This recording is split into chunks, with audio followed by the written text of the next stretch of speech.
Michael Olivier.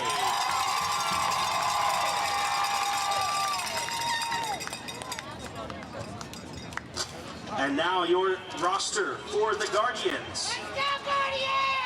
Number 23, Jacob Angel. Number 54, Isaac Shapanche. Number 12, Daniel Shapanche. Number 27, Luke Kramer. Number 72, Dominic Kramer. Number 74, Peter Kramer. Number 49, Caden Deku. Number 55, Caden Galette. Number 21, Brylon Garrick. Number 88, Matthew Guidry. Number 10, Augustine Hayes. Number 11, Luke Hornsby. Number 58, Holden Huval. Number 7, Riley Lorman. Number 70, Elliot McCormick. Number 73, Jacques Odene. Number 80, Elliot Patrick. Number 9, Jonah Pettit. Number 65, Joseph Richard. Number 22, Luke Salvatierra. Number 71, Maximus Stewart. Number 33, Grant Thompson. Number 26, Evan Trudell. And Nicholas Odene. Number 54, it looks like. And your head coach for the Guardians, Barrett Richard. Ladies and gentlemen, we'd like to ask you to please rise, to remove your hats as we go to the Lord in prayer and sing the Star-Spangled Banner. Father God, we thank you for this beautiful night and this beautiful weather that you have provided for us. Lord, we thank you for bringing us here safely. Lord, we pray your protection, your hand of protection over each of these student athletes as they compete on the field tonight. God, we pray that we would give you all the glory and honor and praise. Father, we thank you for the truth of the gospel. Lord, that though we have sinned against you, Lord, you sent your Son to this earth to die in our place. Lord, that if we turn to you, if we repent of our sins, Lord, that we would be forgiven and you would give us salvation. Lord, we thank you for the gift of your Son and his blood which covers our sins. Lord, we pray again that you would be glorified above all else tonight. In Jesus' name we pray. Amen.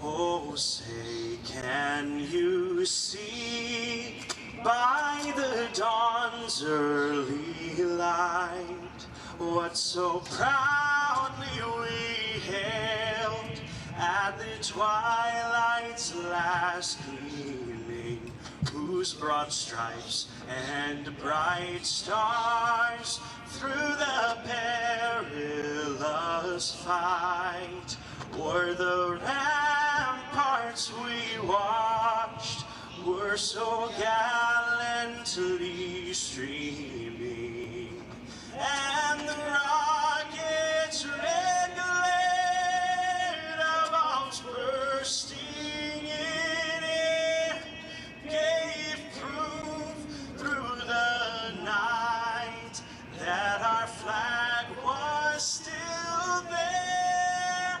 Oh, say does that star-spangled banner yet wave o'er the land of the free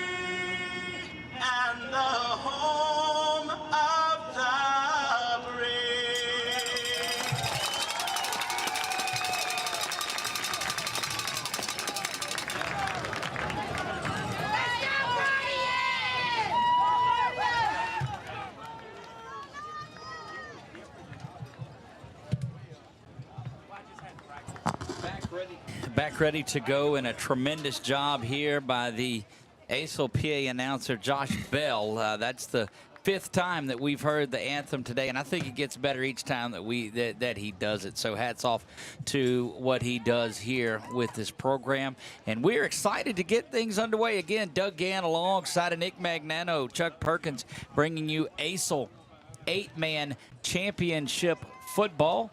In here, I believe it was Acadiana Christian School that won the toss, deferred, and they will be kicking off to John Paul the Great, kind of at an angle, not seeing who is back deep to receive. Nick, I don't know if you've got a better shot of it than I do. I think it's number 5, Doug.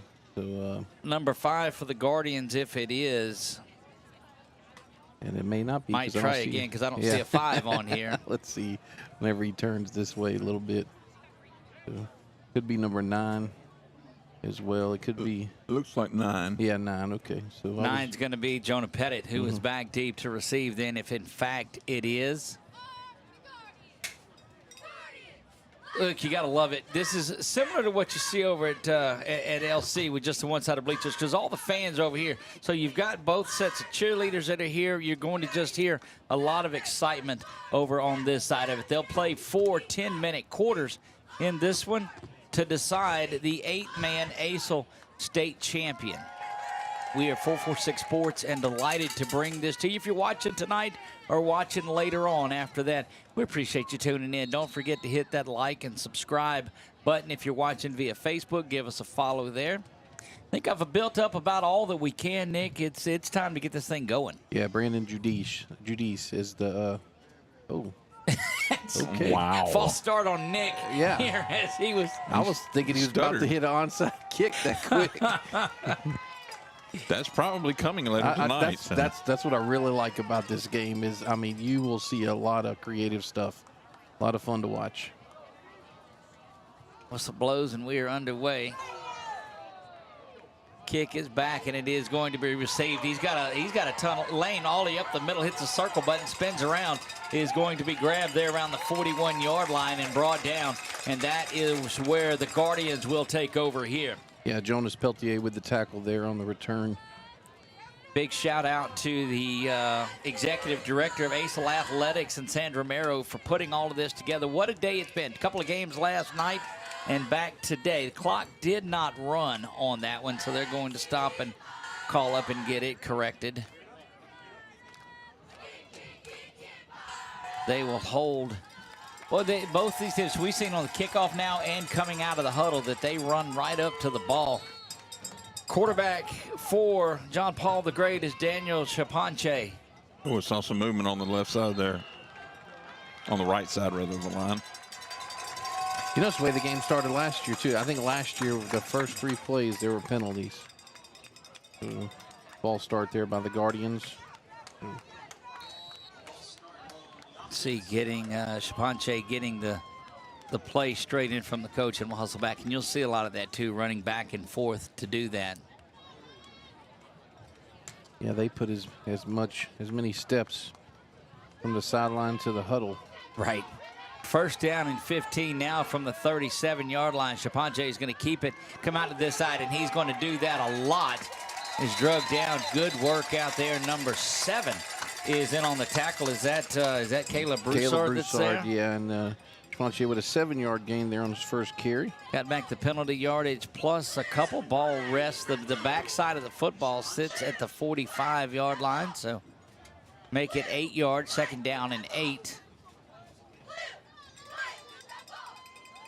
And again, no hurry. This is some Northeast Louisiana style of football here. They will grind on that clock, but it's just because Chapanche will get to the near side and get the play and then hustle up to the line of scrimmage.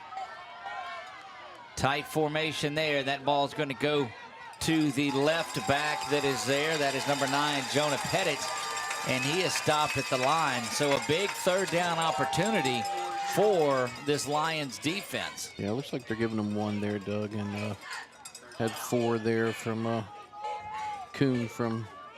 Kuhn from Acadiana Christian with the first contact there. I don't expect we're going to see a lot of punting out of JPG, even if they do get a hold right here. They believe they can run the ball and get anything throughout. There's that tight formation, 14 and 13 on the play clock. Handoff is there. Snap is bobbled. Shapanche's got it, and he's jumping over the down lineman. That defensive line, Nick, is pushing back the offensive line just a little bit and causing some chaos. Yeah, Olivier there with the tackle, 44 with the tackle for ACS, and looks like that was a gain of 2, Doug. So 4th down and looks like 4. They'll need to get to the 47-yard line. Ball rests at the 40 now, so make it 3.5. Ball just shy of midfield. Sits at the middle bottom of that big red tee that adorns the new turf here at Tumey-Ingram Field. Shapanche back under center, trying to draw off the Lions is what it looks like. Some hard counts there. And they'll call a timeout, and that's what they were trying to do. So they were trying to draw the Lions off. They're going to take a timeout. We'll leave it right here, and still don't believe necessarily that they're going to kick it away here. But if you're going to go out there and get you an opportunity at a free 5, you take it. yeah, definitely, and with this game, the way everything's so quick hitting and everything, that it's very easy to get them in positions. Last year there were a lot of penalties in this game, because of how much movement there usually is. All right, Nick, let's go to your keys to the game in this one, buddy. Keys to the game tonight. Seems like the Jamboree a year ago, yes, doesn't it does. Keys, but I will say, watching this, the thing about it is, last year it was kind of roles reversed from what I'm seeing just to start off. Last year it seemed like JPG had a little bit larger roster, a little bit bigger squad, and so their numbers, they were able to do a lot of work on the offensive side, where it looks like it might be just a little switch this year where ACS has the numbers. Shapanche and that group stay out there. They've got 4 yards, 3.5 to go. Penetration into the backfield, and they're going to stop him shy of it. And that's going to be a turnover on downs. That's big-time work, and that's exactly what you want to happen when you win the toss and defer. You come out and say, you know what, our defense is ready for you this year. Yeah, Olivier and Kuhn there with the stop on Shapanche, and he did gain 3, but he needed 4. So good work there by ACS defense. Needed to get to the 47. The ball rests at the 48, so a yard shy of it. And they'll go the other way. Now 1st down and 10 out near midfield. Got to take advantage of your opportunities here. It's our first look at the Lions offense as they come to the line of scrimmage. It will be Brandon Judice in at quarterback. Both quarterbacks wear number 12. They tighten in the formation, which is what you would expect. Offside. Going to call that on the offense. Offsides for lining up.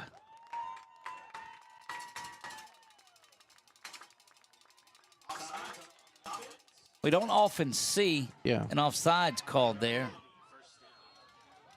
I was very curious to see that call, but this is a little bit different rules than what we're used to on our typical Friday nights. Again, nerves, too, may play a little bit of a part in this. Again, this is for the state championship. These guys have battled all season long. Huddle, huddle, huddle, and then run up there. You got 3 and 2 and 1 on the play clock. Man in motion. That's Kuhn on the carry. It looks like he gains. Oh, he's back to the line of scrimmage there, but thought there might have Thought about an offside. Yeah, I thought there was 2, but that's no gain there for Kuhn. And 9 and 3 go out. That is Wilder and Peltier. Judice over to the sideline there. Stewart with the big tackle there for JPG's defense. Well, you use up a lot of time between the sideline and the huddle. And look at Judice's spread out. He's now out at the wide out position up to the top. Not sure who has moved in at quarterback, but that's 1. That is Landon DeCure. Delay a game, yeah, it took too much time. And that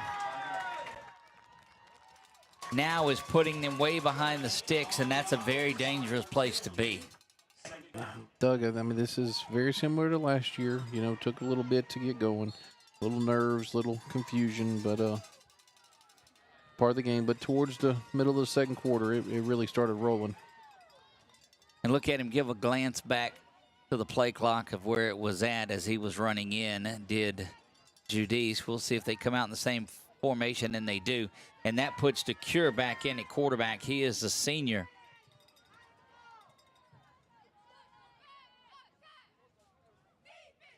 Motion again to the near side, and it's going to just be DeCure that gets out on the keeper, trying to spread out this JPG defense and get to the corner, but there was no corner. Yeah, it looks like they're going to give him 4 on that one, Doug. Maybe we'll give him 5 on that one, but good work there by that JPG defense to string that play out. Did see them throw the ball a little bit more in warm-ups than that Guardian offense did. They're going to have to dial that up here. Don't know that you're going to be able to break off an 18, 19-yard run here just to get things going. But get out in space, which there is a lot of when you're missing 3 members of the team on each side. This 50-yard field side to side is a big one.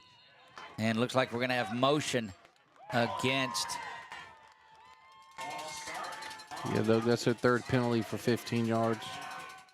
A delay of game and offsides, and now a false start in there. 5:44. You see that on our Wallace Eye Associates scoreboard. Big thanks to the folks over at Wallace Eye Associates for doing that.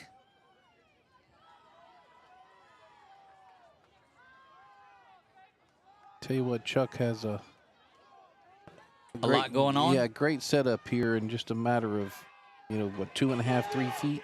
That's right. What do we have here? Timeout. Yeah. Timeout is called by ACS. And Nick, let's go back now that you got a minute or two and talk about maybe some of these pregame jitters and things like that. You're this far along. I know it's a game, but you've got to be ready to go, and executing things like the delay of game and different stuff like that. Got to work itself out here. Yeah, and unlike your LHSA playoffs, I mean, these teams play each other. That's right. In the regular season, so they know each other. They know each other well. Like I said, your numbers are limited, but you want to try to come out and try something new or something different. I'm not saying that's necessarily the case because we haven't really talked to the coaches, but I do know the first play, unfortunately there was offside, but they did a play action and they were going to go over the top. Right. But there was the offside on the offense. And yes, I did say offside on the offense. And over the top as well. Yeah. So that was one of your keys to the game. Back to live action, 3rd down and 20, it looks like. A lot of motion again. DeCure's got to get some kind of space, and he does there. Still 3 men he's going against. And, boy, an 8-man football, and still there was 3 or 4 people everywhere that he looked. Yeah, nowhere to go there. 31 Odney and 71 Stewart, closing that down and for no gain. So it looks like probably going to have a punt here, I would think, Doug. Still 4th down and 20, and you absolutely have to think about kicking it away. Nobody back deep to receive for the Guardians. Just playing a punt save, not really working on a return. That ball is snapped high. It is brought back in, but trying to throw it and does dump it off, and there's a lot of room to run. Got to get a block. Oh, my goodness, what a tackle. Oh, baby, that's a big one. Goodness gracious, Brylan Garrett comes up and says, hey, how you doing? Wow. First Chuck, of all, let's take us back through this, Nick. Yeah. What a play there by Judice. He pitches it to number 6, who's Parks. And Parks looks like he has running room until he meets 21, until he meets Garrick. And that's a great form tackle by that young man. And look, that's DeCure had him locked up for a little bit of a block, but I don't know if he thought he was coming that way or what he was going to do. But, wow. What a hit. Textbook tackle. I mean, that is one of the plays that you will not see much, or if any, in 11-man football whenever you have a punter throw it to a nutback, from the sideline. Handoff straight up the middle, barreling forward for 9, give him 8 yards when they finally mark him down. Yeah, Carrick on the run there. You know, you were asking, Nick, was anybody eligible? And I think everybody's eligible. Yeah, I think so as well. Heck, you can get down there and relive some glory days and run the ball. We're talking about eligible receivers. Oh, all right. 2nd down and 4. Give him 6 officially on the play. Another one. Right back at it up the middle. Carrick there for 2. 3rd down once again as we're winding down under 4 minutes now in this initial period of play. Yeah, Broussard there on the tackle for ACS.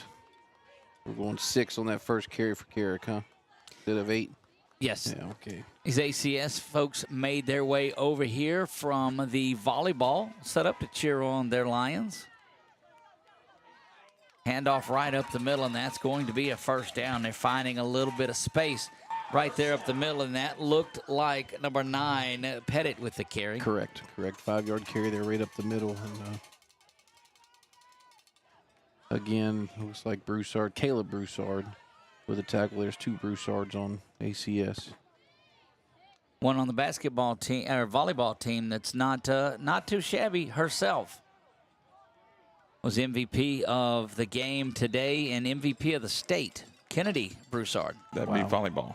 Did I say basketball? You did. Yeah, volleyball it is. Carrick with a 5-yard carry there. My brain is volleyballed today, so continue to run 2nd down and 5 in this one. Down under 3 minutes here in the 1st. You talking about it's being slapped all around? Yes. Okay. I am, yes. Shapanche with the handoff right back up the middle. That's Pettit who has it.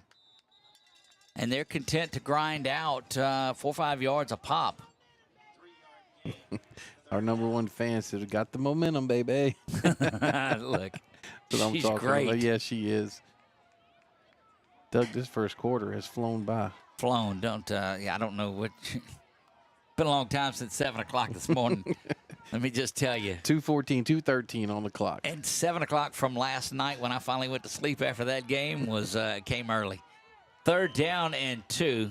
Going to be a penalty beforehand, false start against the offense. That'll back it up and put them 3rd down now and 7. Yeah, it's the 2nd penalty on the Guardians offense for 10 yards. Pink flags there for the That's right. side judge and the Breast Cancer Awareness Month. So you see how the Guardians run the ball this way a lot. Mm-hmm. Try to keep it closer so that Shapanche doesn't have as far to go to That's the coach right. to get the signal, That's right. to get the play in. Didn't watch much regular football today, NCAA football. How did any big upsets today, Nick? No, nothing really. I guess I'll tell you here in just a second. 3rd and 7 following that penalty. Shapanche rolling out. He's getting behind Pettit, and he's got a lot of room. 10-5, touchdown, Daniel Shapanche. Touchdown, Guardians. Yeah, 26 yards there off the right side of the formation. You'll see it here in your instant replay. And what he does is just gets behind Pettit. Pettit gives him that kick-out block right there at the end. Finds the same Shapanche. When he gets some space, he's going end zone. Yeah, good work there by that young man. And also Angel with the inside block there. Oh, the clock they're getting. 1 for 2 here. 2-point conversion is there, and it's no good. Yeah, big stop there by Malachi Kuhn to keep him out of the end zone. And, 6-0 Guardians on top. We'll keep it right here. Go ahead, Nick, and keep me updated on today. well, LSU's leading almost into the first quarter, 10-7 over Texas A&M. Indiana kept they're undefeated. They stayed undefeated. They beat Washington.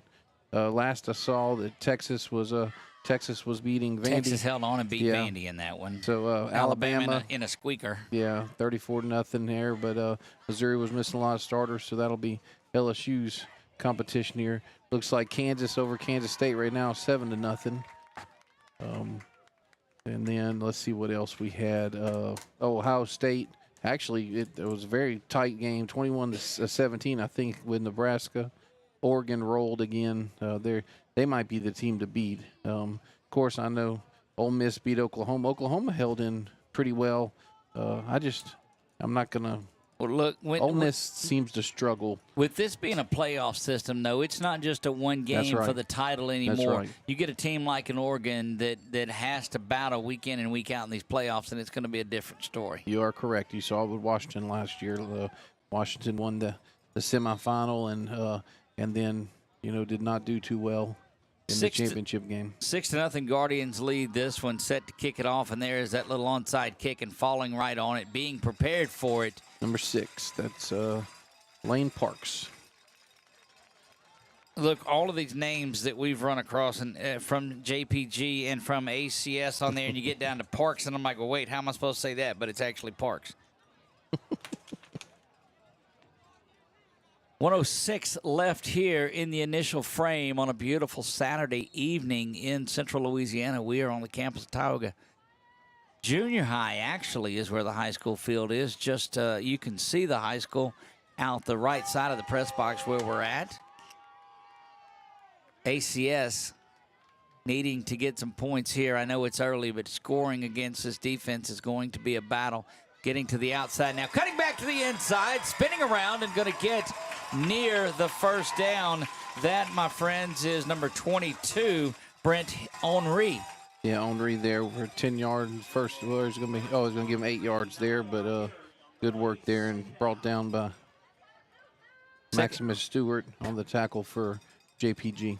Second down and about 1.5 yards to go. The ball needs to get to the 40. Excuse me, that was Peter Kramer on the tackle, 74, not 71. Under 30 seconds to go here in the first. Handoff is kind of rough, but it's up the middle. Plenty of yardage for the first down and inside the 40 to the 35-yard line. And that will probably do it for the first quarter of play after they stop and then restart the clock. Yeah, Malachi Kuhn there for 6 yard and first down. Good work there off this right side of the line here. Neither of these teams will really go no huddle. See the replay here. Carrick put his head in. First to the ball in 71, who Stewart comes in and finishes him They'll off. start the clock at 3, 2, and 1, and that'll do it for the first quarter of play here from Tioga. This is the 8-man ACEL Championship. John Paul the Great Academy. The Guardians lead this one 6-0. We'll be back right after this. Our mobile banking app is changing the way we bank. Things are getting easier, transactions are getting safer, and you have access 24/7. All the functionality of banking you're used to, made easier to use, anywhere, anytime, and more secure than ever. Simple, seamless, safe. Download our mobile app today.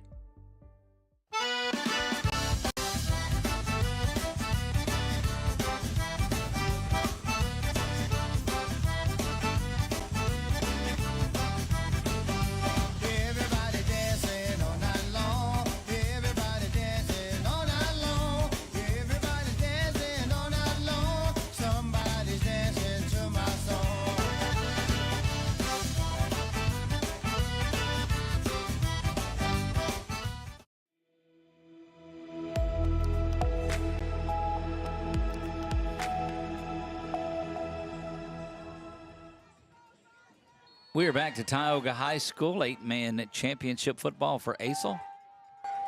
ACS, the Lions marching now, first down and 10 from the 35-yard line of JPG. Trying to get back tied or take the lead. Actually, there's a little option. Well, that pitch was behind him. Able to corral it. That could have been dangerous. Yeah, that was three that had that one. Peltier, yeah, unfortunately. Well, it looks like they're giving him back to the line of scrimmage. No, okay, there we go. Yeah, 2-yard loss there by Peltier. So that was his first carry of the night, according to my stats. Get spoiled on those digital down markers too across that we have on Friday nights across the river.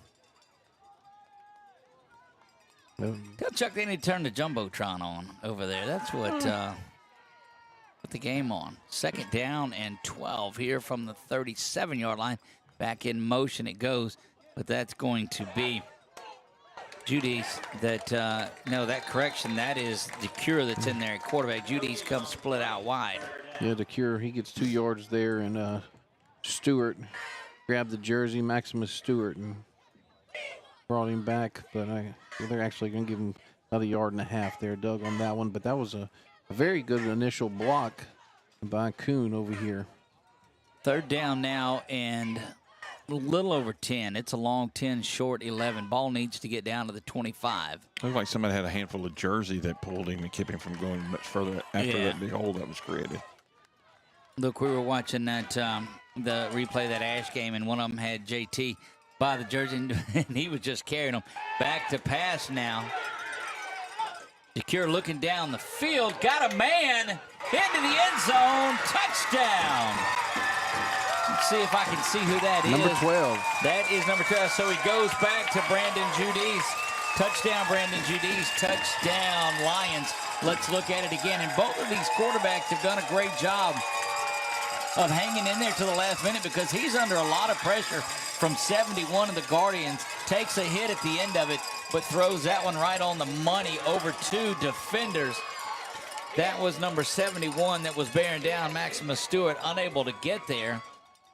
And now an extra point away from taking the lead here. Yeah, it was a great play there. I mean, just gave Judice enough time to get a little separation, and the ball was right on the money. That combination of DeCure and Judice is something you just have to know where each one of them are at. DeCure now in there at quarterback once again. He's going to hand the ball off up the middle, and that's going to be the 2-point conversion. That is good. That is Brent Henry that caps that drive off, and it's 8-6. Yeah, big run there, and now the momentum's back with ACS. And watch it here as they'll just go right up the middle, Nick. Take us through it.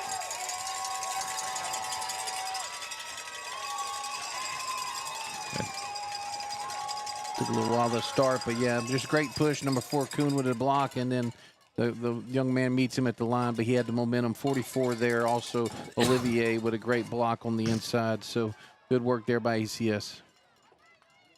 There's the lead in this one, 8-6 for the Lions. That's good work.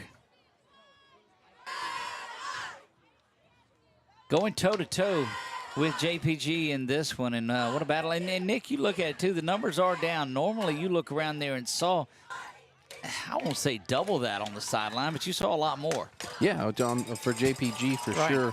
Last year it seemed like their roster was a little bit larger, so we'll have to see how that starts to work towards the end of the game, because like I said, last year, cramps did start to set in third and fourth quarter. That's correct.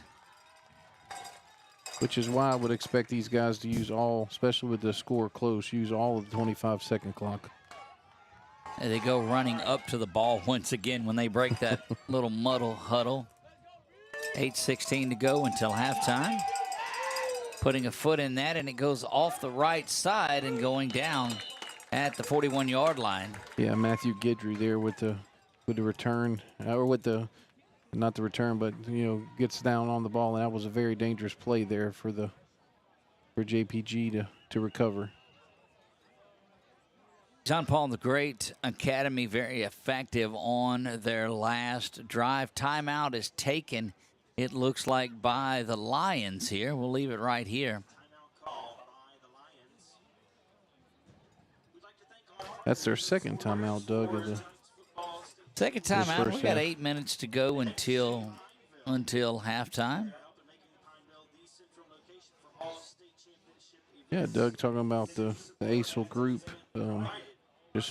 What a partnership we all have had with them, 446 Sports and ACEL, and then have soccer coming up in February? Yep. If I'm not mistaken, maybe into January, and then of course the baseball and softball is very big, like the volleyball, as far as a lot of numbers on the games. A lot of numbers on the game, a lot of folks it takes to put those together. And this week, we were talking about it earlier, Chuck and I, where normally that softball and baseball championship has been on the weekend of the championship for LHSAA softball. Okay. And we've not been able to attend any of that, and so now it's the weekend before. But it's the weekend after anyway. It's not the same weekend. Right. So we'll get to go down and cover that. Make it nice for us to hopefully get a little bit of, like you said, a little coverage on that. First down and 10 for the Guardians from the 41-yard line. Handoff. Ball is, looked like the ball was on the ground. Think it was, but JPG is going to fall on it. Yeah, Pettit after there. Just a yard gain. Yeah, Pettit there with the rush for 1 yard. That's his 5th carry of the night. He has 16 yards. So if you are ACS and you can get a stop here and somehow get you a score before halftime, you do get the ball coming out. ACS deferred their option on the coin toss, and now we'll get the ball to start the second half. A lot to go here, though, until halftime. Second down and 9. Shapanche rolling to the near side. He pitches it late, but really solid pitch. Man, something like that scares you, but he looks like they've done that for a lot of times. That's Jonah Pettit. Yeah, he's 14-yard gain there for Pettit, and like you said, late pitch. But as long as he's behind, him, it doesn't matter. So. That's right. He can pitch it down here at the 20 if he wanted to. But almost over a defender right there as well. Very creative. Like I said, it's almost kind of like back school or backyard football, but a lot of fun to watch. Handoff goes right up the middle. Still going, and that's Pettit. That's there. Pair of 9s on that one as Wilder was in there for the stop. Yep. 3-yard gain there. JPG's offensive line getting a good push on that one.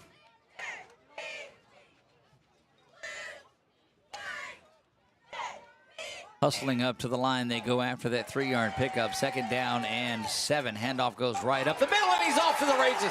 Breaking through that initial line. 10-5. Touchdown, Brylan Garrick. Touchdown, Guardians. Yeah, 43 yards there, right up the middle. And we just talked about the push that Guardian offensive line was getting, and you see there, it didn't take much for Garrick to get through there. 43-yard touchdown. And you can watch it again, and this is the problem with being bunched in like that, too. Once you break that initial contain, nobody's back there to get you. Yeah. He's a good athlete as well. Instant replay courtesy of BU Designs for all your spirit and school apparel type need. Check them out at Facebook on BU Designs. Yeah, makes some great products, yeah. Really nice cutting board. Yeah, they do engraving, do woodwork, do hats and caps and jugs and all sorts of things, and 2-point conversions, and that one is good. 14-8, 6-point lead.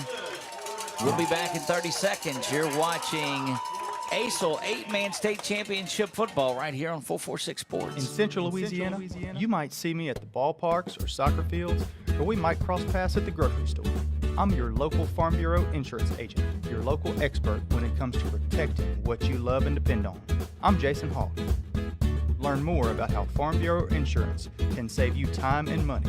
So talk to Hawk at 318-791-HAWK and let me help you protect your biggest investments. Real service, real people. Farm Bureau Insurance.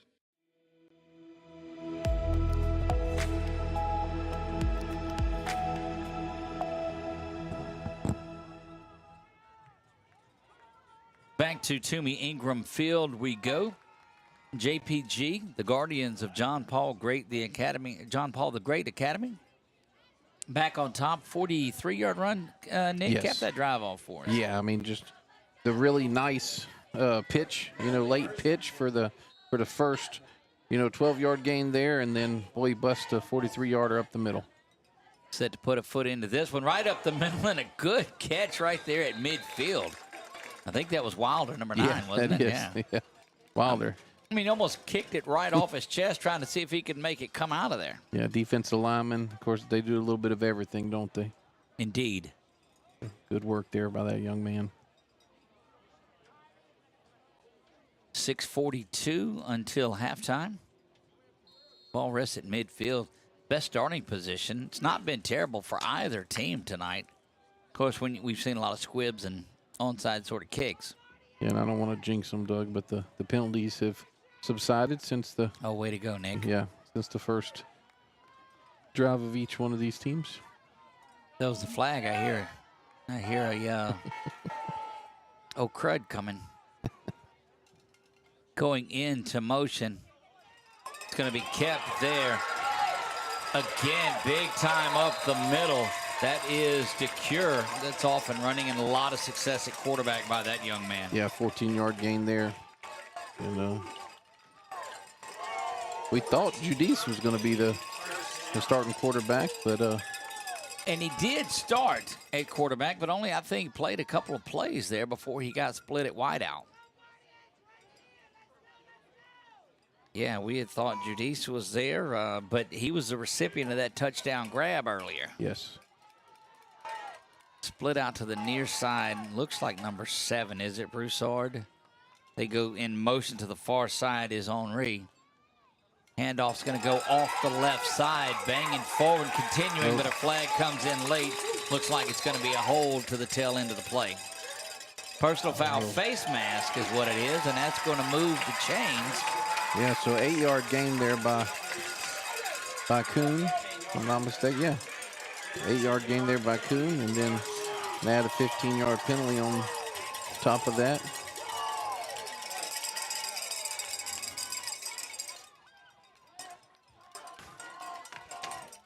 .602 to go until halftime, and that rapidly moving first quarter has turned into a slow-moving second. But this is what you like. It's just good offensive football here. Yeah, it's a lot of fun and more Hurrying competitive this year than last year for sure. Indeed, hurrying to the line of scrimmage there. They go into the shotgun, and DeCure is going to keep it to the near side, trying to string things out and get to the corner. He does not. That's great work by that Guardian defense. 31-10, it looks like, Nick. Yeah, Hayes and Odier with basically no gain there. That's a long run for that young man as well. It is. Have to get to the 3-yard line to get the first down, second down and 10. So he runs about 20 yards to get 0, to get back to the line of scrimmage. Appreciate all of those that are watching on, whether you're watching on Facebook or YouTube. If you're over on Facebook, give us a follow. We're close to 8,000 followers. If you're on YouTube, give us a subscribe. Like and subscribe. We're close to 3,000. Turns inside, breaking out of it, a little breakaway jersey action. I'm going to tell you, this Guardian team, they gang tackle. Yeah, 2-yard gain there for that was Henry. You can see it again. Nice little cut up the field there. And watch him, in reverse field, comes all the way back this way. Mike could have followed those blockers and just got to that right hash. 72 coming in for the Guardians. Nick, that is Dominic Kramer that comes in defensively. 4:46 to go here in the first half. Yeah, him and Stewart have been very active on the defensive line.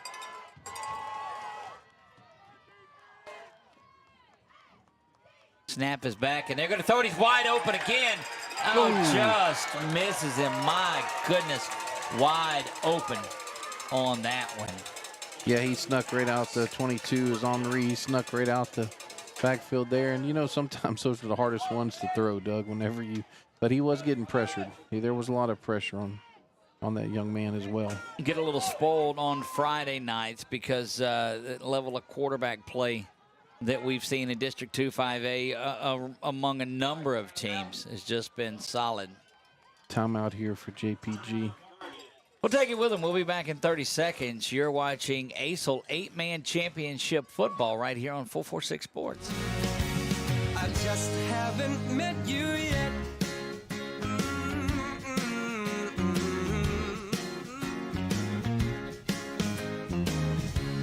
I might have to wait. I'll never give up. I guess it's half timing and the other half's luck. Wherever you are, whenever it's right, you'll come out of nowhere and into my life. And I know that we can be so amazing.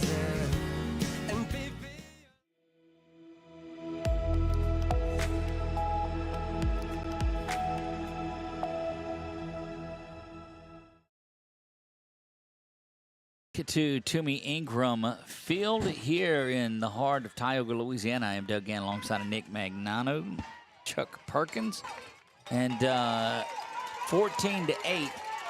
Big play underway now as it is 4th down and 8 for the Lions. Back under quarterback now is Jadice. He's at center. He's back to pass, rolling. Good coverage there. He's being chased. Just got to throw this one up in the air, 50-50 ball, and actually about a 70-30 ball as that defense had 4 guys around 1 receiver, and slapping it away was number 10, Augustine Hayes. Yeah, Hayes with a good defensive play there. Once again, Judice, you'll see here in your screen under pressure. Stewart doing a really good job pushing the line, and then 73 was the gentleman you just talked. Oh no, Odier. Jacques Onay. Yeah, and those guys have been really putting the pressure on this ACS quarterback. Oh, that goes back to that 3rd down pass that was missed. Would have walked into the end zone, it looked like, but no. Yeah. No, I'm sorry, no. I've been giving it to him a little bit there, Nico, buddy. It's not. It adds up. It's like saying the Grand Canyon just had a little bit of water run through it. Penalty on the ground. You know, it continues to drip and drip and drip. Next thing you know, you got a ravine. Kind of like those body. You talking about the boxing man? Kind of like those body blows. Eventually, they start taking their toll. Huh? Yes, one more and I'm liable to be knocked out. That's right. That'll push them back 5 yards, make it 1st down and 15 from the. That looks like the 6-yard line. Got to get Maybe out to the 14. 21. 1st and 14 now, I guess, because they did half the distance. Handoff up the middle. That's Carrick.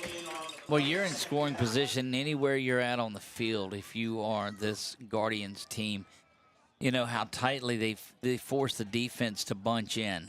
Yeah, 7-yard gain there for him on that 2nd down to make it now what 2nd and 8, 2nd and 9. Yeah. Yes. So 5-yard, 6-yard pickup. Handoff goes once again to the first man through, falling forward for 3 or 4 yards out to the 16-yard line, and will bring up 3rd down and 4. Guess it rests at the 17 is where it has it. Yeah, Still 4 yards to go. Pettit with that one. And look, the Guardians of JPG, just no desire to get into anything that resembles a hurry-up. They feel like this is their brand of football, and this is what got them here. Ooh, good work And there they're by going to be the. faced with a 4th down deep in their own territory, wondering if perhaps that Coach Olivier will get a timeout here. Yeah, Peltier and Caleb Broussard there plugging that hole very quickly, as well as Wilder in there. So good work by that ACS. So, Yeah, no gain, 4th down and 3. Ball, well, maybe a yard at the 18 now. very interesting here, Doug. Well, may try that hard count again. No, they got the quick kick. Yeah. You got 2 wings out here, so he's going to kick it away. Snap is high. Ooh. Nearly blocked. Nobody back deep to receive. It'll roll dead at the 38-yard line from the 18. So that's 43, 44 yards on the kick. And I'm telling you what, that big man that made it through the middle, Nick, that was nearly Close. blocked. Yes, that was very close. So looking, ACS has 1 timeout left. Of course, so does JPG on this drive. 2 minutes, 30 seconds here left in this 2nd quarter. So. Of course, I nearly won the lottery. I was only 6 numbers short. Little update here on LSU game, 10-7. LSU still leading with 6:51 in the 2nd quarter. Have y'all heard any more about OU petitioning to get out of the SEC? Oh, Doug. Oh, Doug. This has been all Dude, day? it's drip, drip, drip. This has been all day. Drinking from a fire hose. 1st down at 10. Go the Lions of ACS. Handoff up the middle, and that's a big run by Malachi Kuhn. Yeah, good way to start off there with 5-yard gain there for Kuhn. big athlete there. Yeah, he's a big one back there. DeCure in at quarterback now. He's going to run the option. This pitch that's there. Coon getting to the outside now. 40 cuts back and just barreling over folks. Inside the 30 to the 28. That'll stop the clock momentarily, and you're right about him, but that was very close to being a pitch to the side or even forward. Yeah, 38 yards there. My math is correct for Coon.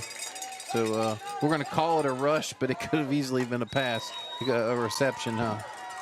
Yeah, it was quite close, but it was behind the line of scrimmage, so it didn't matter which way it was, to the 28-yard line. Backside of the football rests at the 28, 148 and 47 and counting, so you do need a little bit of urgency here. Well, Doug, it depends. If the quarterback wants a 38-yard passing, that's right. You know, so I mean, that's right. We'll give it a rush, though.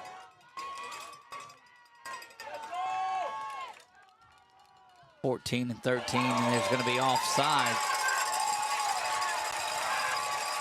Get a free 5 out of it there. And Kramer jumps offside there for the Guardians. To the 23-yard line, the ball will sit. But if you are ACS, you need to be up on the ball ready to go because the clock will start again. Going to be back to DeCure. He's going to keep it. Oh, good move there at the line of scrimmage to bounce outside. And he'll go out of bounds, and that'll stop the clock with 1:13. You see that on our Wallace Eye Associates scoreboard. Yeah, 8-yard carry there for the first down. Watch it once again on your BU Designs instant replay, Nick.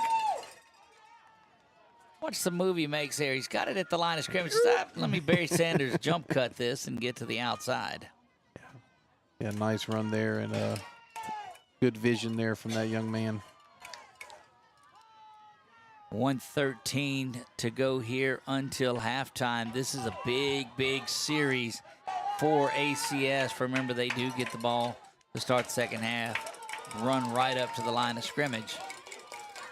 DeCure in at quarterback. He's got Coon beside him to the left. Go right up the middle or just a little off the left side. Yeah. For a 4-yard gain? Yeah, 4-yard gain there. We can give him 3. Second down and 7 where they've got it marked. I don't know that that'll make a huge difference on your stat sheet, but ball rests at the 12-yard line, 56 seconds to go. It'll make a difference for the next person. It does. Yeah, my eraser, so we're all good. Don't stat and pin. DeCure brings a man in motion. Option to this side, late pitch again, and Coon gets hammered there. Good work defensively, number 9. And is that Pettit that's there? Jonah Pettit. Nothing like your quarterback laying the lumber, huh? So timeout is taken. 1-yard loss there. Well, Pettit's kind of, I guess, the running back is who came up and put that lick on. Sophomore. Yes, I'm sorry. Excuse me. That's correct. 28 seconds to go in this one, Nick, and you may at some point go back to that play that had Henri open on there, and they misconnected on it too. If you get that everybody crashing down on the inside, if that opportunity to drift somebody out on kind of a waggle is there. Yeah, that's definitely a good option there like they had. And they may go back to it like you're talking about to see if they can't take the lead here. The Guardians have 2 touchdowns, but they did not get one of the 2-point conversions, convert one of the 2-point conversions. So good opportunity here for ACS. Try to find where 22 is. I don't see him in the game. DeCure there at quarterback. There is the man in motion, kind of goes back a little bit, and they try to throw that little screen out there to him into the end zone. He goes! Touchdown. Jonas Peltier, touchdown Lions. Yeah, 18-yard completion there from DeCure to Peltier, so good work there. Well, the idea, and you see him crushing down on the run. You get him in man coverage out there. He's just going to have the one guy to beat. But look at the downfield blocking that's there, too. That springs him off to the right side and into the end zone. Yeah, that was Wilder there. Starting defensive tackle. That's right. At tight end and has a great block. So, what do you know about the idea of 8-man football coming to the LHSAA, Nick? I saw an article, but I did not open it. But it would be very interesting. Option for sure. this way, long pitch out to Kuhn, and that didn't even have a chance. It's going to be all Malachi if he gets there. Ooh. You're going to have another shot at it, though. Yep. Because it looked like a face mask came in late in that one. That's going to half the distance, and they'll get the try over. Boy, that's big. Yes, that is.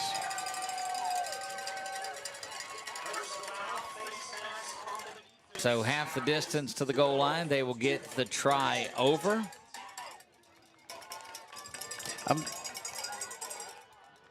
Makes you wonder if they wouldn't want to try to move, to one side or the other. I know a lot of the two-point conversions you see, especially in college. Dude, I would get right under center and go get it. They go in the shotgun, though, here. Follow that right side. They got an H-back and they've got a fullback over there, and they do. They go to that right side. Nothing doing. Ooh, My goodness. No, okay, I was just going to say, I didn't know if his knee touched.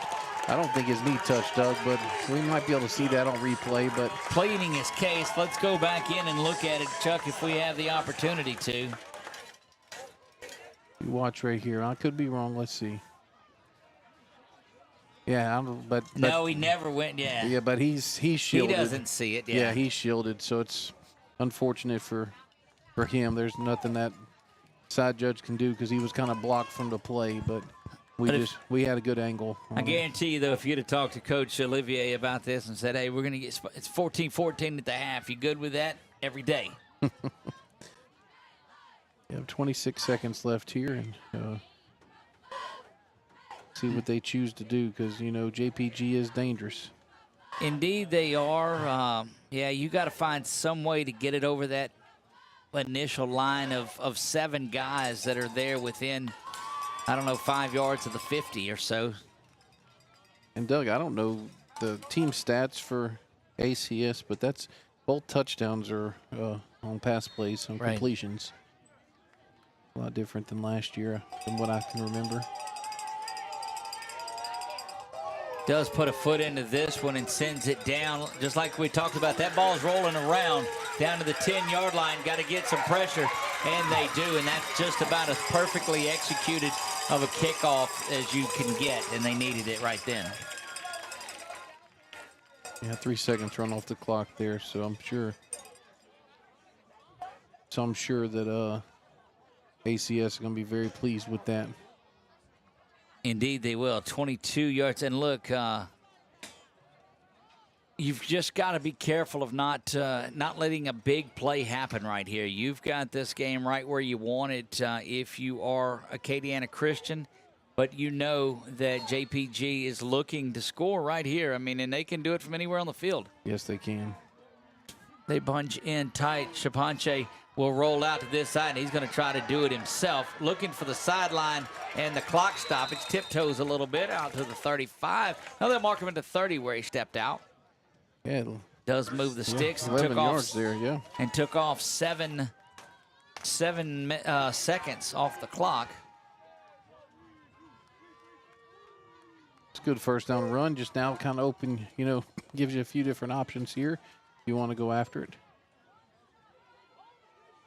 LSU takes 17-7 lead. Big 76-yard touchdown pass to Aaron Anderson. Boy, and look at him run. 15 seconds, first down and 10 from the 30-yard line. Pitch back. They're looking to throw the ball wide. And that one's knocked away. Nearly picked off, and good gracious.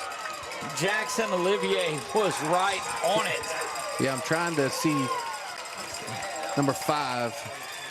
So that's Silas Johnson. Yeah, Silas. With a great play because, look, Doug, on the replay, Carrick is wide open. I don't know if you're going to be able to say it. Loose, 21. Yeah, he is wide open. And Johnson, he's wide open there, so Johnson made a great play on that one. And look, that's one of those that, goodness, Olivier, He was looking end zone on it. Clock stops right there. See, they have defense backed up here. You guys in the backfield.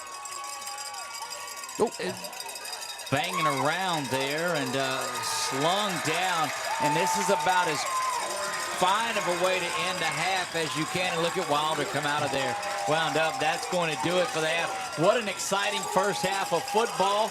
14-14. We've got 20 minutes to go to decide our ACEL 8-man state champion. We'll be back after this. You're watching ACEL Championship Football on 446 Sports.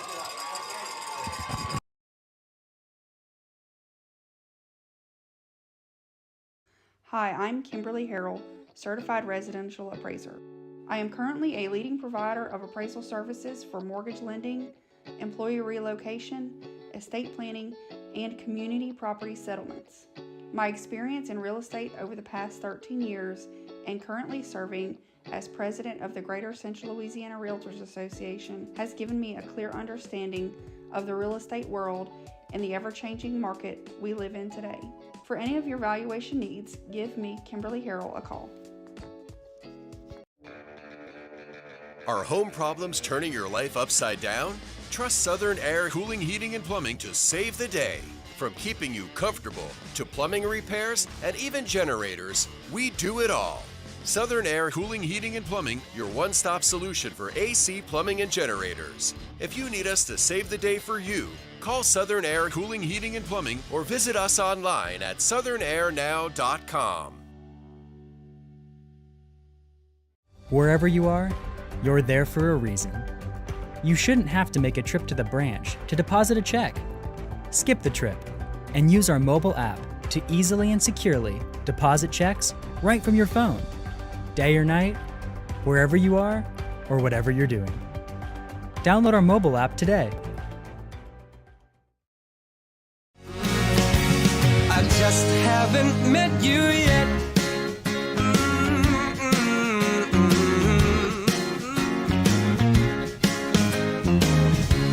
I might have to wait, I'll never give up.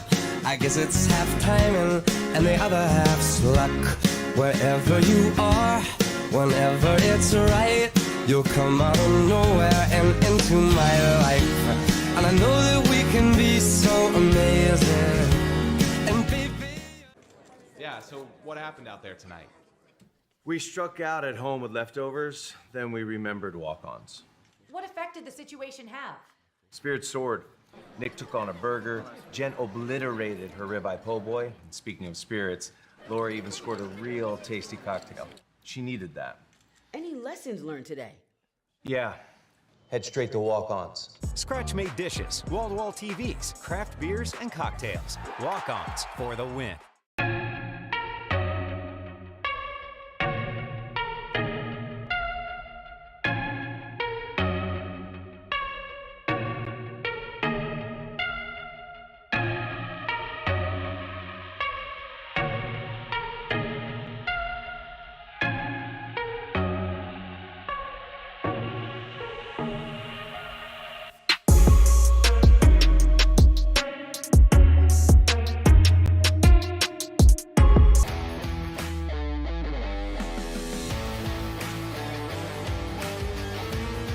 Check out some of our recent work at the Panthers Stadium.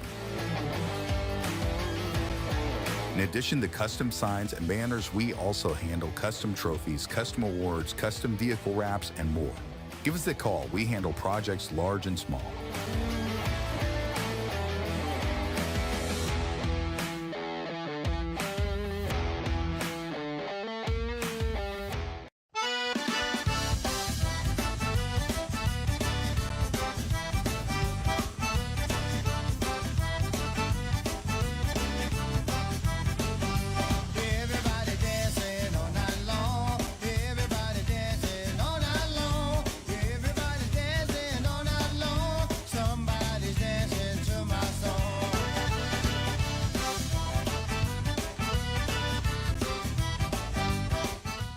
In Central Louisiana, you might see me at the ballparks or soccer fields, or we might cross paths at the grocery store. I'm your local Farm Bureau insurance agent, your local expert when it comes to protecting what you love and depend on. I'm Jason Hawk. Learn more about how Farm Bureau Insurance can save you time and money. So talk to Hawk at 318-791-HAWK and let me help you protect your biggest investments. Real service, real people. Farm Bureau Insurance. Our mobile banking app is changing the way we bank. Things are getting easier, transactions are getting safer, and you have access 24/7. All the functionality of banking you're used to, made easier to use, anywhere, anytime, and more secure than ever. Simple, seamless, safe. Download our mobile app today. At Wallace Eye Associates, right now is the best time to have your cataracts removed. A new year means a new deductible, so if you're just not seeing as well as you used to, schedule your cataract evaluation today. It's fully covered by all medical insurances, including Medicare. You never need a referral at Wallace Eye Associates, and our method of next-generation cataract care is the most affordable in the state. There's only one team, one focus, your vision. Wallace Eye Associates. Hi, I'm Kimberly Harrell, Certified Residential Appraiser. I am currently a leading provider of appraisal services for mortgage lending, employee relocation, estate planning, and community property settlements. My experience in real estate over the past 13 years and currently serving as president of the Greater Central Louisiana Realtors Association has given me a clear understanding of the real estate world and the ever-changing market we live in today. For any of your valuation needs, give me, Kimberly Harrell, a call. Are home problems turning your life upside down? Trust Southern Air Cooling, Heating, and Plumbing to save the day. From keeping you comfortable to plumbing repairs and even generators, we do it all. Southern Air Cooling, Heating, and Plumbing, your one-stop solution for AC, plumbing, and generators. If you need us to save the day for you, call Southern Air Cooling, Heating, and Plumbing or visit us online at southernairnow.com. Wherever you are, you're there for a reason. You shouldn't have to make a trip to the branch to deposit a check. Skip the trip and use our mobile app to easily and securely deposit checks right from your phone, day or night, wherever you are or whatever you're doing. Download our mobile app today. I just haven't met you yet.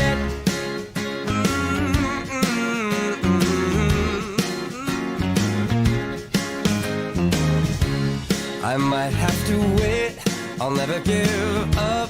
I guess it's half timing and the other half's luck. Wherever you are, whenever it's right, you'll come out of nowhere and into my life. And I know that we can be so amazing. And baby... Yeah, so what happened out there tonight? We struck out at home with leftovers, then we remembered walk-ons. What effect did the situation have? Spirit soared. Nick took on a burger. Jen obliterated her ribeye po' boy. And speaking of spirits, Laura even scored a real tasty cocktail. She needed that. Any lessons learned today? Yeah.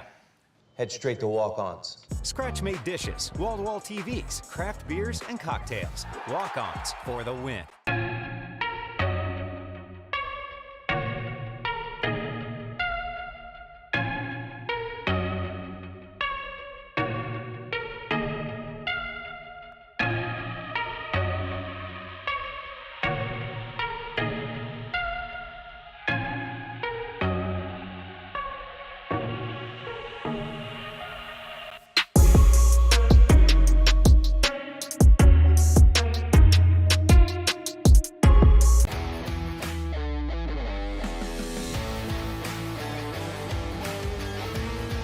Check out some of our recent work at the Panthers Stadium. In addition to custom signs and banners, we also handle custom trophies, custom awards, custom vehicle wraps, and more. Give us a call. We handle projects large and small.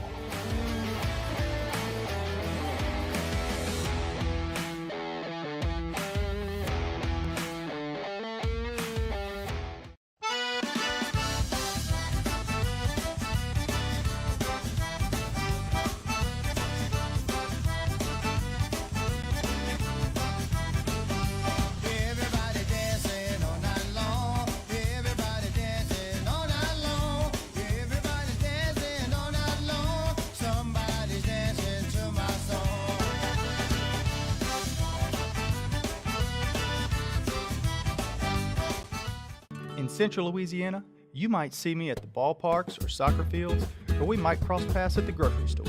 I'm your local Farm Bureau insurance agent, your local expert when it comes to protecting what you love and depend on. I'm Jason Hawk. Learn more about how Farm Bureau Insurance can save you time and money. So talk to Hawk at 318-791-HAWK and let me help you protect your biggest investments.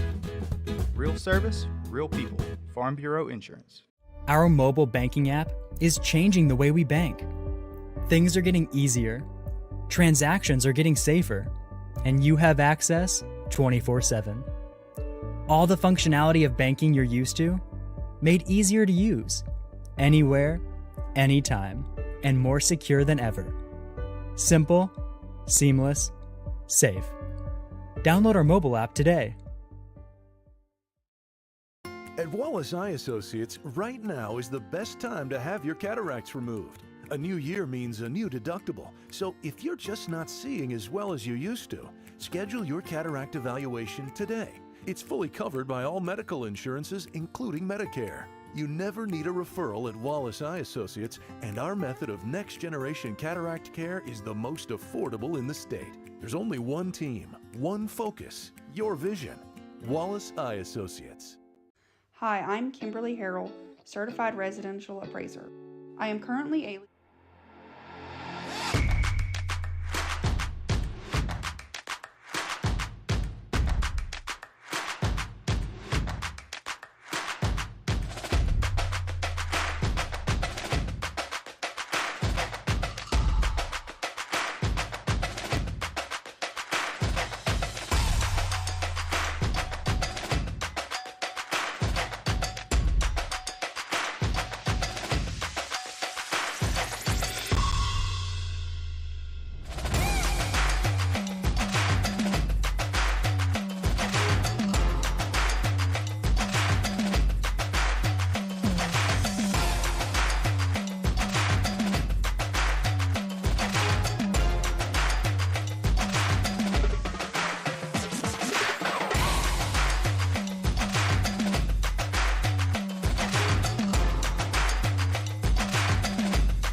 Hi, I'm Kimberly Harrell, Certified Residential Appraiser.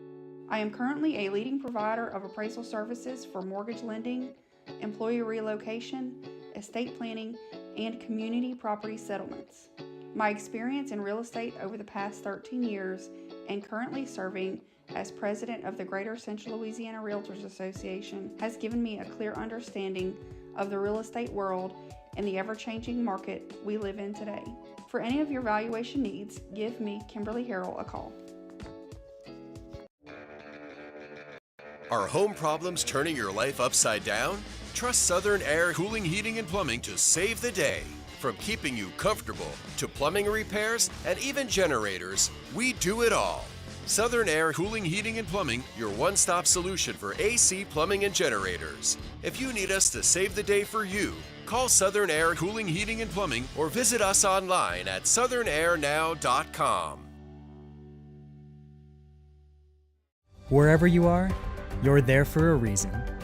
You shouldn't have to make a trip to the branch to deposit a check. Skip the trip and use our mobile app to easily and securely deposit checks right from your phone, day or night, wherever you are or whatever you're doing. Download our mobile app today. I just haven't met you yet.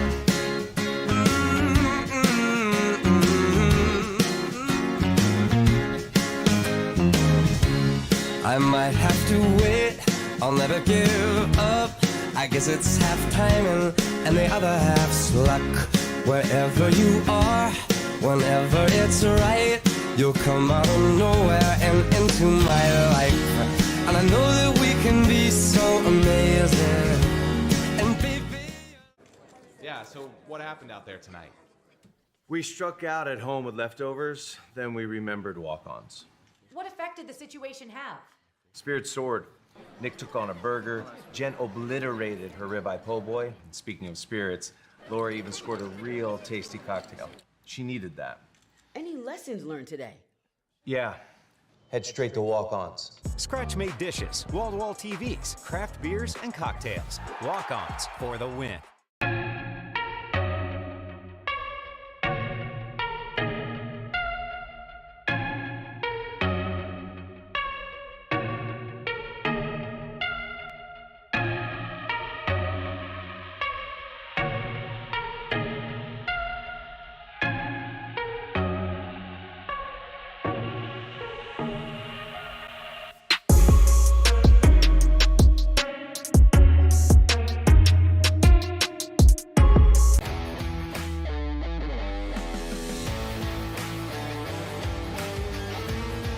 Check out some of our recent work at the Panthers Stadium.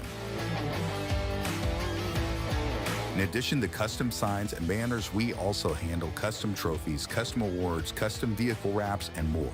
Give us a call. We handle projects large and small.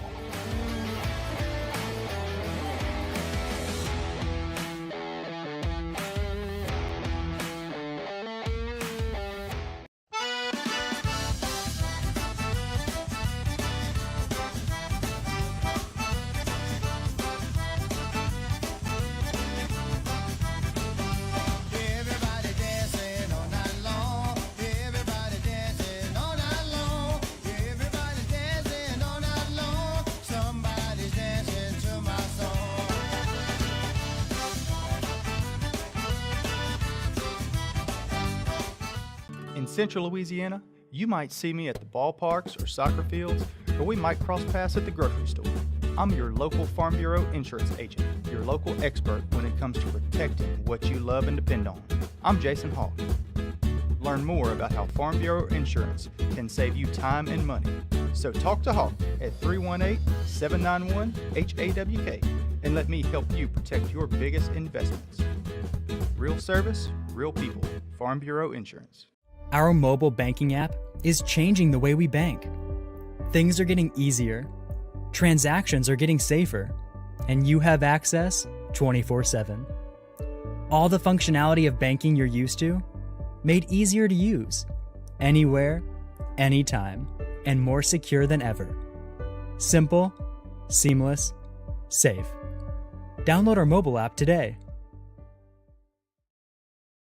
At Wallace Eye Associates, right now is the best time to have your cataracts removed. A new year means a new deductible, so if you're just not seeing as well as you used to, schedule your cataract evaluation today. It's fully covered by all medical insurances, including Medicare. You never need a referral at Wallace Eye Associates, and our method of next-generation cataract care is the most affordable in the state. There's only one team, one focus, your vision. Wallace Eye Associates. Hi, I'm Kimberly Harrell, Certified Residential Appraiser. I am currently a leading provider of appraisal services for mortgage lending, employee relocation, estate planning, and community property settlements. My experience in real estate over the past 13 years and currently serving as president of the Greater Central Louisiana Realtors Association has given me a clear understanding of the real estate world and the ever-changing market we live in today. For any of your valuation needs, give me, Kimberly Harrell, a call.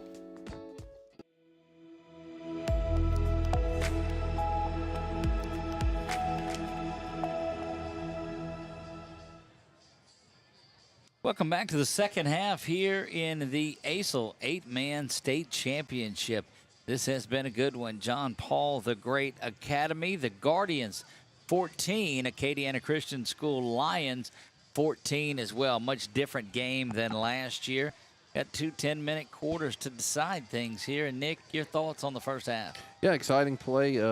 Very, very balanced game on both sides. Defenses came up big on some plays, and then we had a few, good pass plays that opened up touchdowns for ACS, and then, of course, the big run by Carrick for JPG, to give them their second touchdown. So, yeah, a lot of fun to watch and look forward to his last 20 minutes. Indeed, we are. Acadiana Christian School set to receive the second half kickoff. Once you get everything, kickoffs have been very entertaining. Yes, they have. As well. I remember Wilder caught the one off his chest. Right. He's there in the middle once again. And, I mean, it's just like he kicked it straight at him. Yeah, he's had a good game. He's had multiple tackles. He's, blocked, had a opening block for a touchdown. And then, like I said, that catch on the kickoff. Teed up and ready to go. That one's going to go right down the middle into that no man's land. It'll pop up and be recovered at the 30-yard line. Now that looks like DeCure getting outside to the 40, and is going to be brought down at the 43-yard line, which is right about where it hit Wilder in the chest last time. Yeah, Kramer on the tackle there, number 27, but a good return there by DeCure.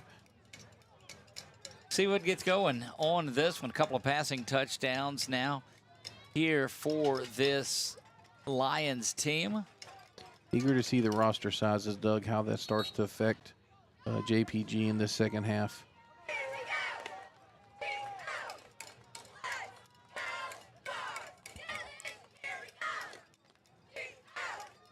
Talking things over for an extended time and getting ready to go, and they'll come back out with DeCure at quarterback. He brings Judice into motion and brings him in tight. Now they'll sprint the guy out of the backfield. That is 22. And right up the middle they go with this one. That is big-time Malachi Kuhn, I believe, on that carry. Yes, sir. 14 yards there on the first down. And, they brought They bring Henry in motion, and they like to do that a lot. He's the one that scored out of the backfield. Or no, I'm sorry, he had that one that was missed. Right. First down and 10, and that's the run that you want from the start. A couple more of those, and looking at +6. 41-yard line is where the ball rests. Lions have it in Guardian territory. Back in the shotgun, and once again, they'll bring Henry in motion. He settles in the eye, and now back here, but he's got a string of defenders coming from the Guardians, but he'll pick up, they'll give him 3 on the play. Yeah, it was a great run considering he had Stewart that was there, and just 3 or 4. Stewart was there, and so was Odnier, and of course brought down by Peltier. Wait, I'm sorry, looking at the wrong Pettit there on the final tackle there, but he's going off for a breather now after that run he had. all the way in, comes in to cure from that other sideline. It's like, look, we need to run some plays. Yeah. Over to that Get hash. on that right hash, huh? Oh, man. He's got in the backfield with him. That looks to be Malachi. Yeah. Motion once again. That is Peltier. But right up the middle. Oh, he's going to keep it himself. Got a man to beat and does. 20 now cuts inside. And, boy, if he cuts back towards the middle, he's still running and celebrating, but all the way down to the 11-yard line. He's looking for a face mask there. 28-yard gain there for him on that one. And Wilder had a block way downfield. That really, you'll see that here. Watch 9 down the field. There he has a block there on Carrick, which, frees him to turn. Just a good little chip. Yep. And then all the way down inside the 15 to the 12. See if they've got Henry back in the game, and they do. 27 instead of 28. Henry's going to be in the backfield, so he's got both of his running backs back there with him. Hands that one forward to Henry and just maybe gets a yard to the 10-yard line. Yeah, he likes that little cutback, Doug. I kind of wonder if maybe he, tries to bust that one outside. He may take it to the house there, but of course, like I said, we have good angles and good vision from up here. We've got a much better vision up here. Ball rests at the 10-yard line. Have to get inside the 2, just inside the 2 to move the sticks and force a goal-to-go situation.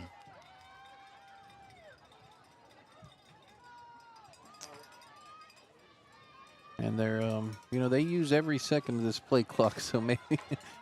Both squads like to shorten the game, and then they hurry right up to the line of scrimmage. That should have been a false start, and it is. You'll see the flag come out. Just Henry got going a little bit before quarterback did, but he's looking at the play clock and said, look, we got to go. Yeah, that's only their 4th penalty for 20 yards, and JPG had 2 for 6 for 50 yards, so. Second down and 13 now.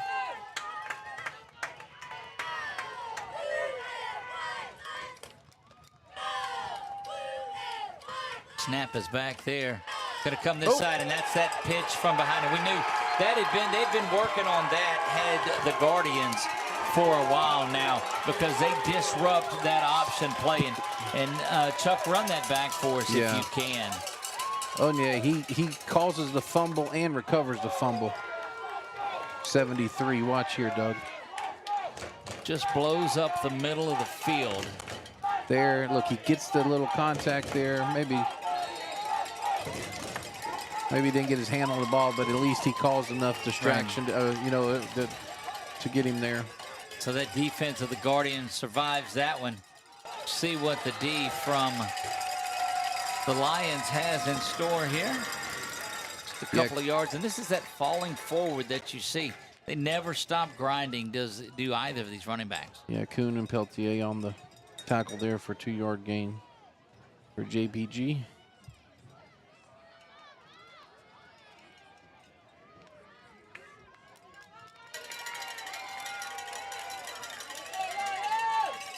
Inside. Handoff is there, and looking at JPG, Nick, and I see Riley Lorman. I was just fixing to say 7's in there, yeah. Yeah, Riley Lorman has taken over for Shapanche.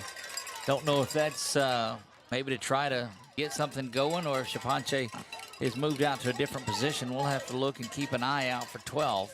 Yeah, we had a Lorman last year on. Let's see if this is, he might be from, he's a sophomore. And 7.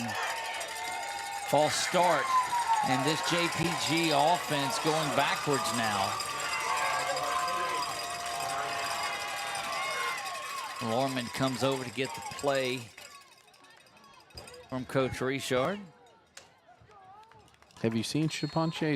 Is he on the field, Doug? I don't see him. What's his number? 12 for JPG.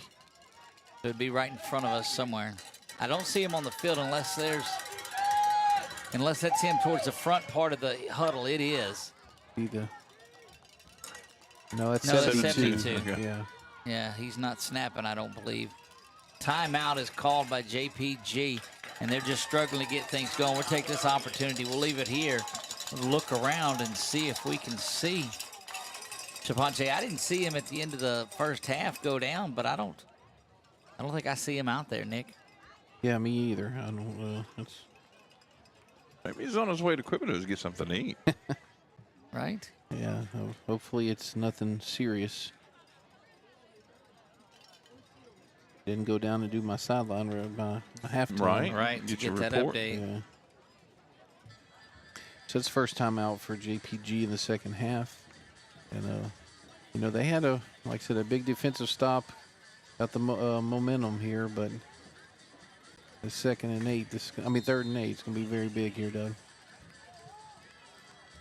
3rd down and 12 now following that. Oh, I'm sorry, it was a loss penalty. there. Yeah, excuse me. The penalty. Yes, I'm sorry. Yeah, I don't see Shaponte on the sideline at all. He's not in the huddle. Not in the huddle, and he's not on the sideline. It's not hard to go through and look either. Snap is there. It's off to the left side, but good defensive work. That firing through there is Landon DeCure and getting that, and it's going to be 4th down and 8. Yeah, Carrick gets the penalty yards back. Well, give him 7, so 4th down and 7 is what it is. You'll see. Watch DeCure come up and make this tackle on the backside.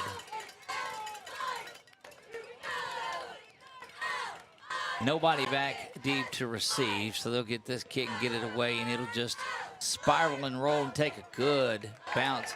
And I think that's the deepest that they'll ever start, that they have started, and this one down at the 27-yard line. So, Doug, this is a kind of not typical for 8-man football. No, not at all. The 14-14, which, hey, it's a good game. It's fun to watch, competitive teams, but the defenses have really stepped up. There's no doubt about that. I know this is early to say this, but and you're probably going to grimace at me. What do they do for overtime? I'm grimacing. There won't be. They're going to work this out. It'll be just shake hands and call it a tie? I doubt it. Doubt that, sir. I just, None. It is an option. Probably why neither one of them want it, but it is not an option, Chuck. Yeah, okay. There's no ties. Here we are. 1st down and 10, trying to get clock back to 450. Look, it's reset there. Officials holding things up. They'll get a grasp on it now. Start the play clock, and away we go. DeCure brings Henry in motion. They're going to swing it out to him here. It was behind the line of scrimmage, but okay. Good work. Flag. Maybe an offensive face mask there on the stiff arm. Looked like he had a handful of the face guard.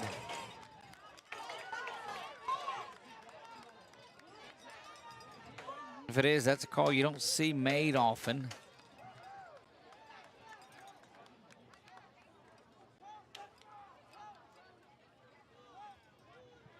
And that's in fact what it is. So normally you'll see a stiff arm come with the open hand. This time he grabbed and then pulled down. Chuck, I don't know if we've got that we can look at it again. See, I don't think so. Nope. Nope. And you're getting into very dangerous territory for this one if you don't get something going. But it is 1st down and 25. Yeah, that is a different call. It's you grab, and that's what.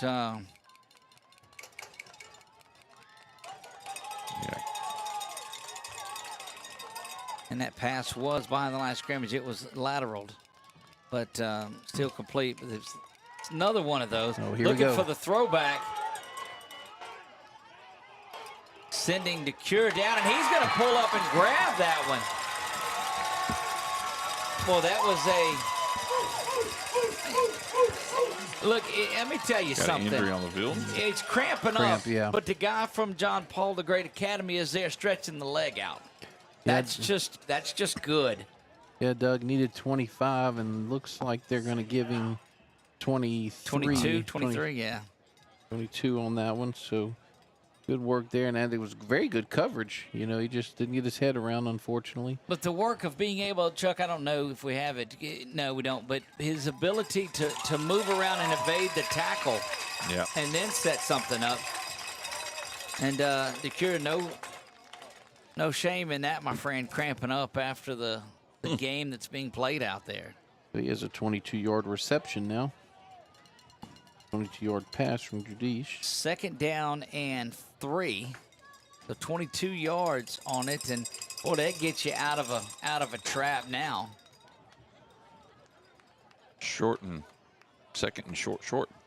A lot of different weapons throwing the football around tonight for this Lions ball club. Remember last year, JPG's quarterback was cramping, and now ACS's quarterback. Sending out in motion Broussard. Handoff goes up the middle. Malachi Kuhn has it there. Just going to get across the line. And so that's going to be about half of what he needed. 3rd down and a long one in this one. They have to get the ball just outside the 37-yard line. Yeah, Stewart with a very good tackle there. Doug, I don't know if you saw today, but Arkansas, which I know Mississippi State's towards, but Arkansas had a big bounce-back game. They blasted Mississippi State. Oh, did they? Team that's been in a spiral since they lost Leach a few years back. Motion goes on. False start, and boy, that'll crush a drive there. You got 3rd and a yard and a half, and now you're going to be 3rd and middle, which is boy, that changes the playbook a lot. John Wolf, our color commentator from Menard, watching the game tonight. Obviously loving what I'm doing. Hey, it's 3rd and 8. Right? Third down and 3rd and 6 and a half or so. They hurry to the line of scrimmage. Just trying to change the subject real quick. Just to keep her following his big center that's there down to got back the penalty yardage. And that'll bring up 4th down. So the yard marker to the far side was just quick to get there. 4th down and 2. And that was Caleb Broussard. Number 7, wasn't it? I think so. Yep, he's in there now.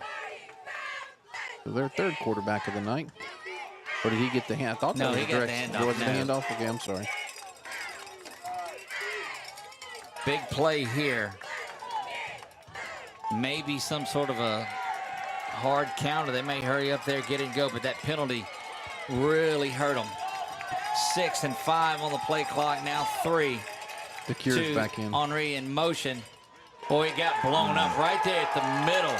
That, what is that, 71 that came through there? Maximus Stewart has had him a pretty big game. Yeah, Stewart and ODA, 73. They've just had a fantastic evening on the defense side of the ball. False start killed him. Yes. Stewart comes off, and there's our #1 fan.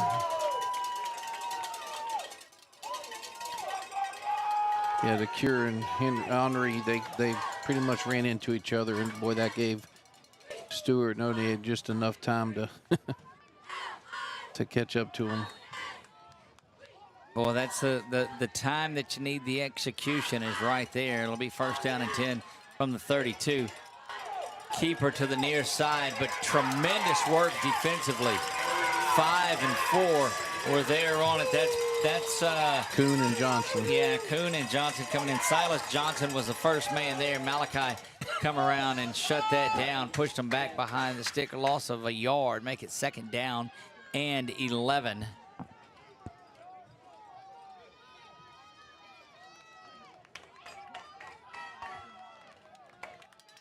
Minute 58 and counting, under 2 minutes. You see that on our Wallace Eye Associates scoreboard. Just a hand off to the far side, and look at Malachi just all over the field defensively. Did we He ain't terrible offensively either, but on defense, just pretty solid. Yeah, and Carrick's a quick running back there too, so just a great job. And we haven't mentioned player of the game yet, have we? And he's definitely in the running, huh? Indeed, he is. It's just a battle of wow. I mean, it can be anybody. Winning team, losing team, doesn't matter. But there's a couple of candidates out there. A lot of cramps being stretched out on the sidelines here. Back to pass now. Here comes pressure up the middle. Throws it, and it is complete, spinning around. Going to be dropped at the 26-yard line. Still 3 yards shy of a first down. Yeah, 6-yard completion there. And the cramps are coming fast and furious now, Nick. Yeah. And it's very warm for October. The end of October, mind you.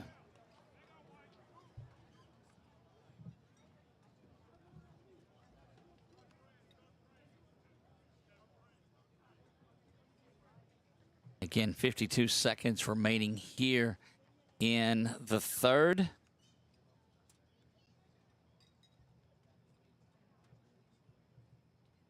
And a big, long season of ACEL athletics. We'll have soccer, co-ed soccer coming here, and they've moved to 11v11. Is that right, Nick? Yeah, Is that what we heard? So they'll utilize yeah. the whole field instead of just the painted section of it that they had done in the past.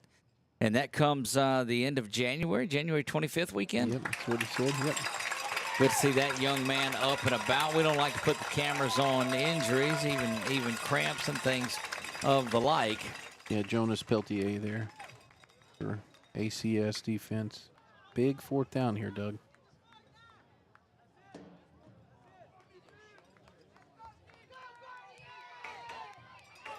Well, you go back to that's close to where it was when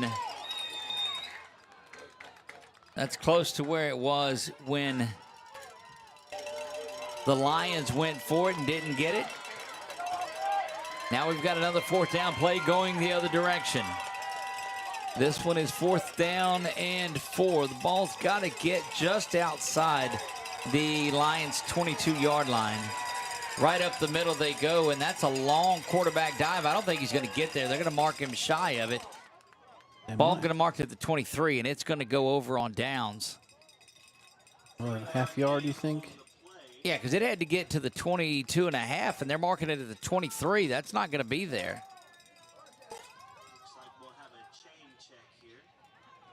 No, it looks like, boy, they did. It's just on the other side of it. He's going to get it. Here's your instant replay of it. Yeah, it's the ball's sitting right on, so he'll have it by the nose of the football is what he'll have. Based on where that is, they may come in and measure. When they do, he's going to have it by the nose of the football.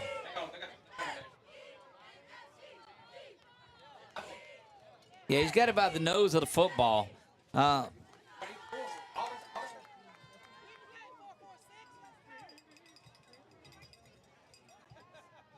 Somebody said something about 446. They sure did.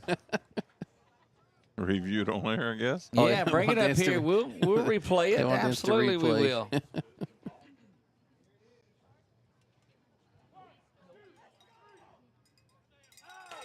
Oh, my goodness. The credit card right in the middle of it there. Oh, my goodness.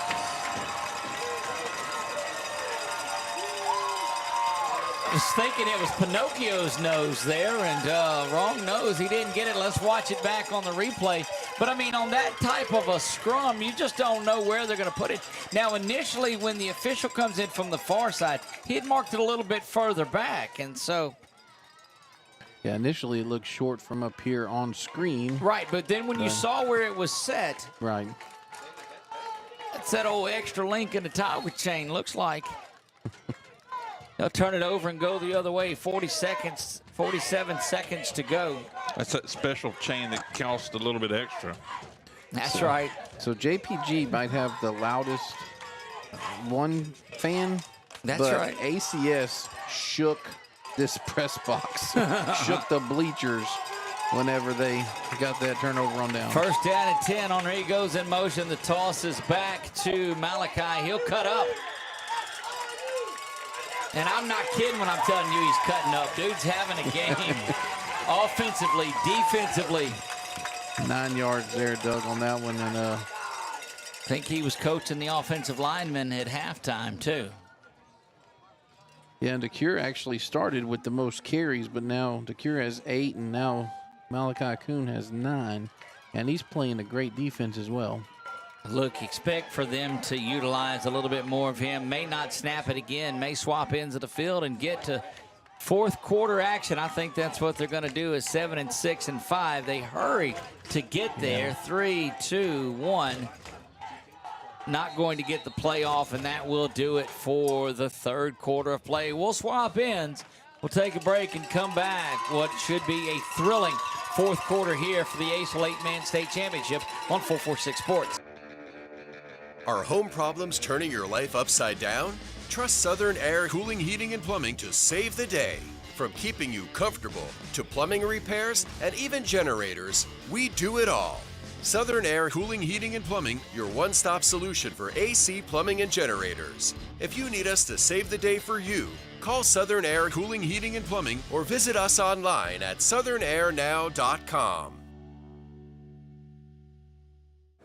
Yeah, so what happened out there tonight? We struck out at home with leftovers, then we remembered walk-ons. What effect did the situation have? Spirit soared.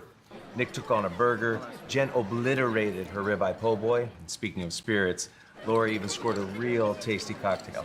She needed that. Any lessons learned today? Yeah. Head straight to walk-ons. Scratch-made dishes, wall-to-wall TVs, craft beers, and cocktails. Walk-ons for the win. Wherever you are, you're there for a reason. You shouldn't have to make a trip to the branch to deposit a check. Skip the trip and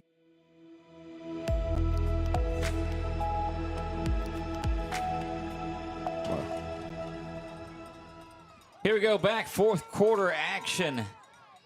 1 quarter to decide the 8-man state championship for 2024 ACEL Athletics. Second down and 1. Henry comes in motion, cuts up. Boy, they're going to have a little meeting at the quarterback there. And DeCure is down 71, 72, 73. Stewart, Odene, and Kramer in on that. Yep, that was a great play there by them. Loss of a yard on it. It'll be third down and 2, and goes without saying they need to convert this third down here. Again, 10-minute quarters. We're down under 10, 9.5, and counting. Doug, I wonder if they heard us over the air, because now both crowds are shaking the bleachers. They're getting loud in this one. This is for a state championship.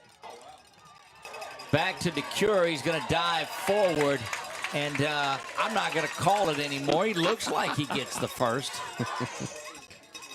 And he does. This is so different than the last 2 or 3 that we've covered, though. This was a good ball game deep into the fourth quarter.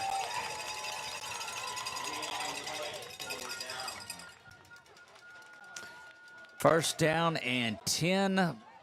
Ball out to the 33-yard line.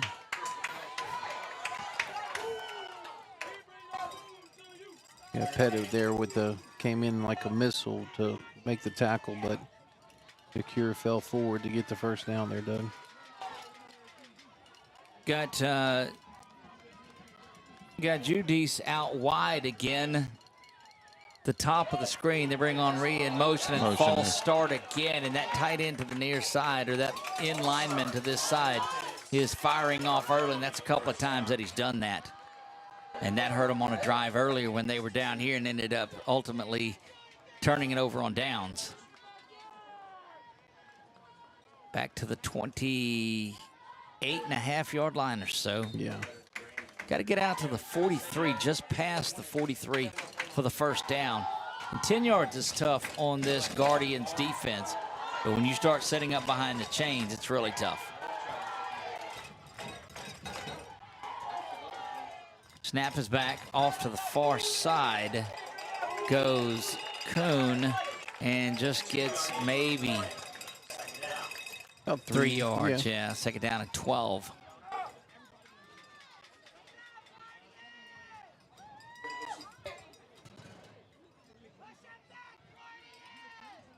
Seven's Caleb Broussard. Doug, I'm looking for him on this plate, see if they can't bust something here. I think he's been lining up in that tight end position, if I'm not mistaken. I'd like to see them throw the ball here, just because you're not putting yourself in an obvious passing situation on third down. They've had success rolling to the wide side of the field where the motion comes, and he's going to cut upfield right before the snap again. And that's the one thing that we've seen them do a lot with that motion, man, is that like the old, I guess, the USFL or what have you, cut up and go to the line, but not here. Yeah, and they just had him on the little seam route, but didn't quite get an opportunity to pass it to him. Guardians crowd making some noise here. They are in a dogfight in this one.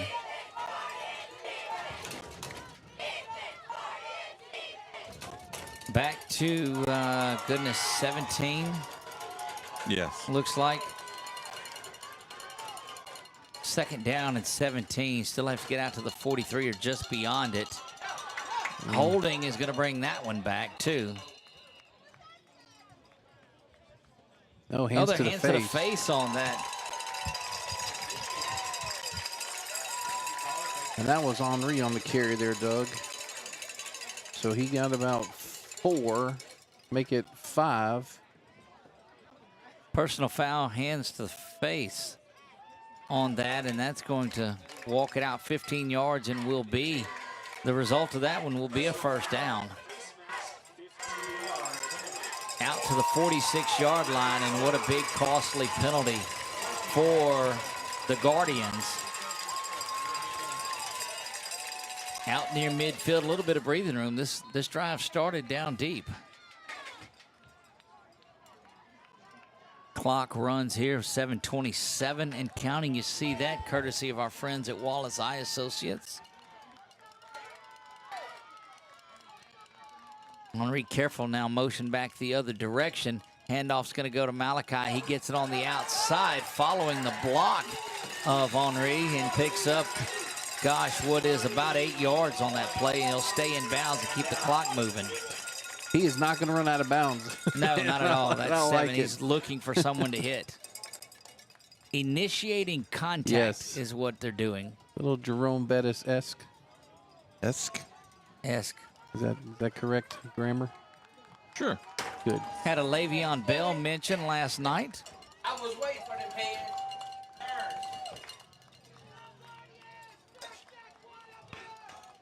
Under 7 to go now here in this state title game. Snap is back, option to the near side. DeCure is going to cut up the field. Boy, he's got to tuck that ball in. Did a good job of trying to scrape at that ball, did Kramer, and got DeCure down on the ground. This is the second time we've seen him. And you got 2 men on the ground suffering from cramps here. Yeah, that was a big collision. Working on both the guys that collided's legs. Yeah. And so you got DeCure that'll have to come out. That should move Judice back into quarterback, unless they run that little wildcat with Broussard. I don't mind them putting Broussard there with second down and short either. Yeah. I guess Kuhn looks like he's just on one knee trying to maybe stretch a little bit as well.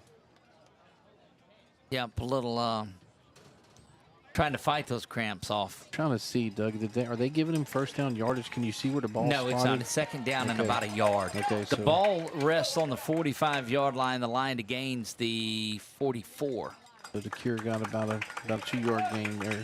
Yep, that's 31 for the Guardians, Nick, that's up and about, and that is Nicholas Odier.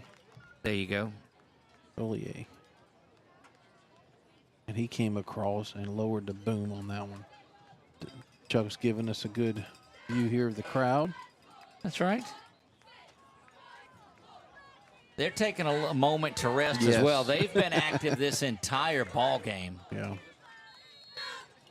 Boy, we've got a good one going on here. 3rd and inches now.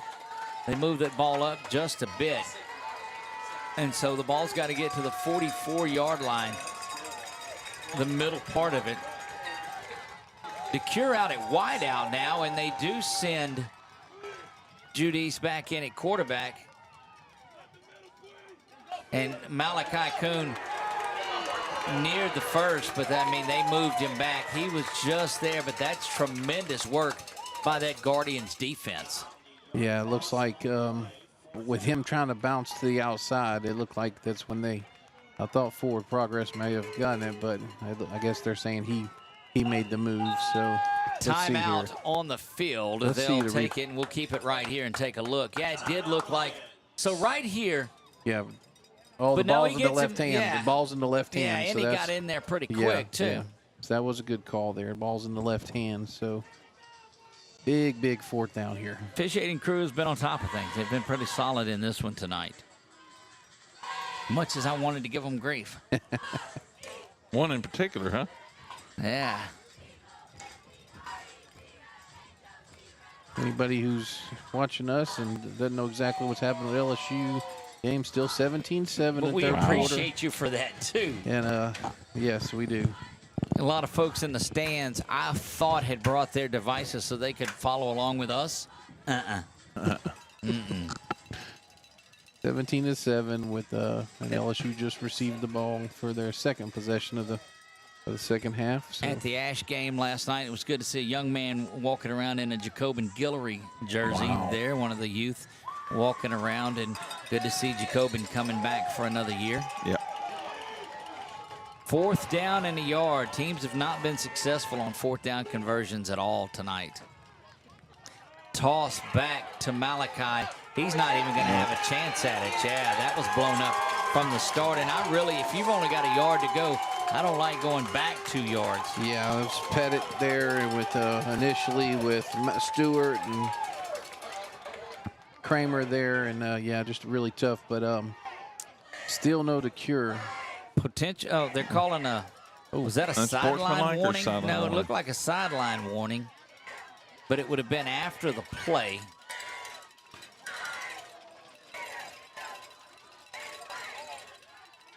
Yeah. It's still. Yeah. So, no harm, no foul. No harm, no foul in that one. You know, Doug, when you have 8 or 10 people on your sideline. You get a sideline warning.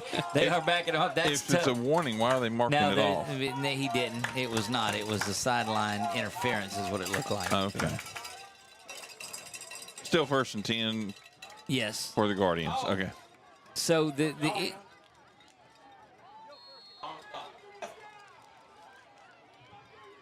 unsportsmanlike then. I don't know if it's sideline. That might have been unsportsmanlike. No, but anyway, may have been unsportsmanlike. Needless to say, it came from the bench area. Which is very unfortunate because, you know, the excitement, you know. But it didn't put it behind the chains. All it did was move it back. And this is potential championship drive now for Guardians. For the Guardians. Having to get in there and make the stop. That defense, this 14-14 here in the second half just blows my mind. I know. I was going to say 5 minutes left and nobody scored in the second half. So great defensive battle. Handoff is there. Good pressure in the backfield. Oh, my. Yeah, 4-yard loss there by Carrick. 7-5 there. Broussard and Silas Johnson in on that one. And you're right, as we hit 4:46 to go in this one, just shaking the stands. Have to ask our officiating crew up here how the 3rd down and 11. If there is overtime rules. You're welcome. Thanks, Chuck. There's no way nobody scores in the whole second half. rolling to the near side, getting to the corner. He's out of bounds down around depends on where they mark him. They'll give him the first down and out of bounds. And yeah, he was out definitely there. Lormond. Yeah, 12-yard gain there, and just tippy-toed the out of bounds. Both officials simultaneously went for it. So there's an instant replay of it. Seems to be a thing here at this stadium of sidelines, and there yep, you saw him step out about foot. the 43 or 44-yard line, right where these officials mark. I'm telling you, they've been Johnny on the spot this entire game. Yes, very, very good. Very good eyes there. See what you did there, Doug. They spot the ball, Johnny on the spot. That's pretty cool. Handoff goes right up the middle, still churning those legs, but not getting very far on it. That's Pettit. 3:58 and counting in this one. Giving him a good 3, Doug, for that. So. Yeah, make a long 6.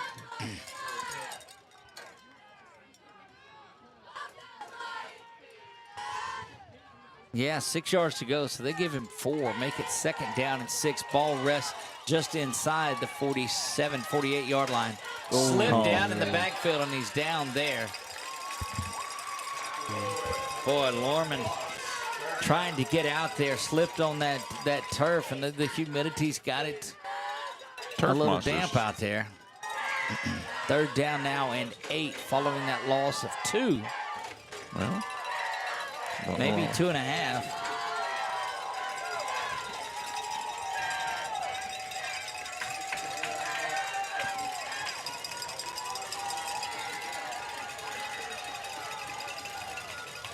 Handoff goes right up the middle, banging around. That defense is able to hang on, but it'll be out near first down. It'll bring up 4th down. That is a carry by number 21, Brylan Garrick. We've seen some big runs out of that young man tonight. Yeah, 7-yard gain there for Garrick to make it manageable on his 4th down.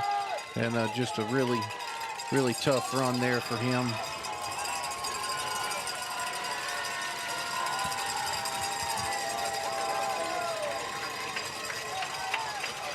Gonna run about 8 yards up to the line of scrimmage. Huddled a little deep that time. Right up the middle goes Lormond, and he's going to get enough for the first. He's pulled back by Wilder, but enough for the first down. Yep, Doug, on 2 minutes, 9 seconds here. Do they have a field goal kicker, Doug? I don't know.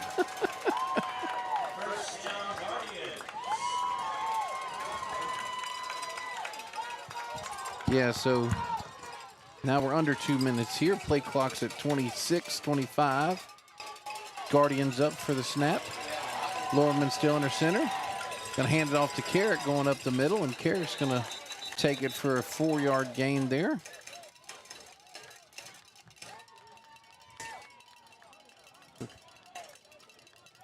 Good start to this 4 downs here for Carrick.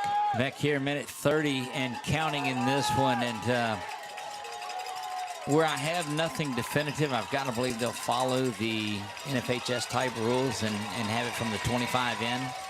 If they go to an overtime, Lorman trying to get to the outside, but his counterpart, Caleb Broussard, steps in there and gets this one.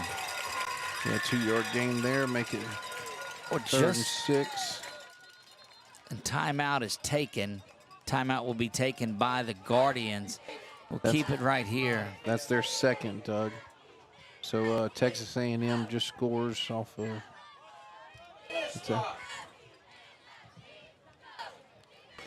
Should probably put about 6 or 7.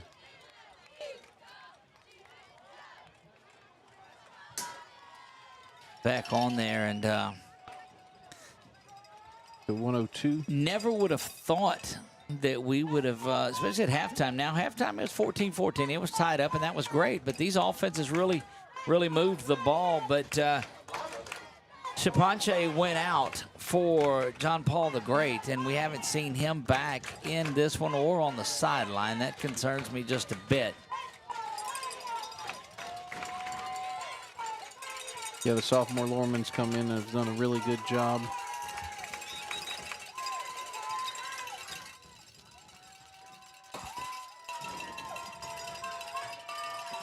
3rd down and 5. Ball rests inside the 41-yard line. 1:02 to go.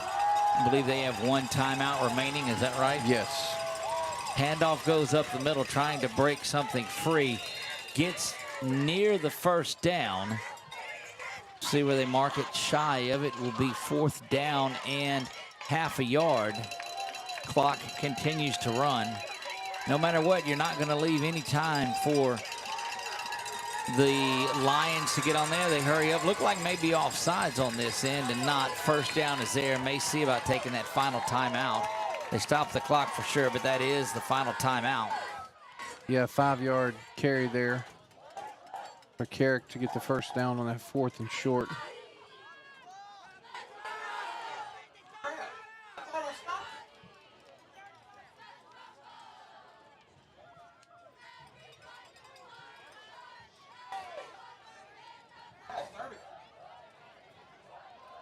Resetting it back to 34 seconds on the game clock. Been a great day of ACEL sports out here. 4 volleyball champions. JV girls, Division II girls, Division I girls, and then varsity boys. A lot of state champions named today, and trying to get another one on here. Why not? Been here at least 14 hours. Let's get some free football out of the deal. Why not? Still looking for our player of the game in this, looking for somebody to step up and take it over this last little bit of time here. We had a leading candidate, but we may change on this last 34 seconds. Well, depending on who wins this thing and how it happens. Lorman now racing to the near side. That's going to bring it back. The crowd's going to get excited, but a hold is going to bring it back. Holding on the offense, and that is coming all the way back. But boy, what a play it was. But chicken and an egg, would he have got the touchdown without the hold, or? That's a good question. That usually has the ability to spring the guys. Things tightening up down in Aggie land, 17-14, following that Nussmeier interception.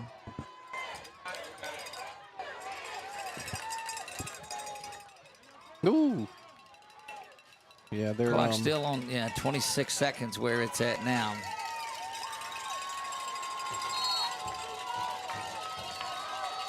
Yeah, boy, that was a great run by Lorman, though. He'll try it once again. Getting to the sideline is going to be slung down, and that's a beautiful play defensively right there by Malachi Kuhn. Doug, the side judge was rolling his arm, but yeah, they're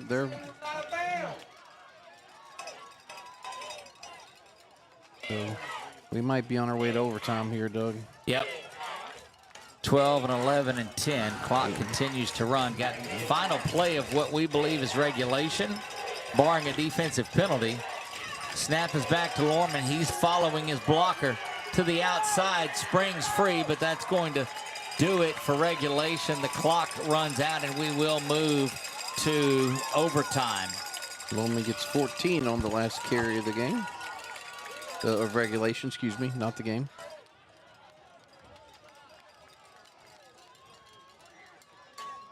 And free football out here. Getting a little something extra. They'll come over and get a few minutes to talk. They'll bring the captains back out there and explain to them the rules of overtime. Yeah, and then also, I wonder if John knows. I've got to think it follows the NFHS. I don't see how it could be any different. Here we go. Whitehead's talking to him up here.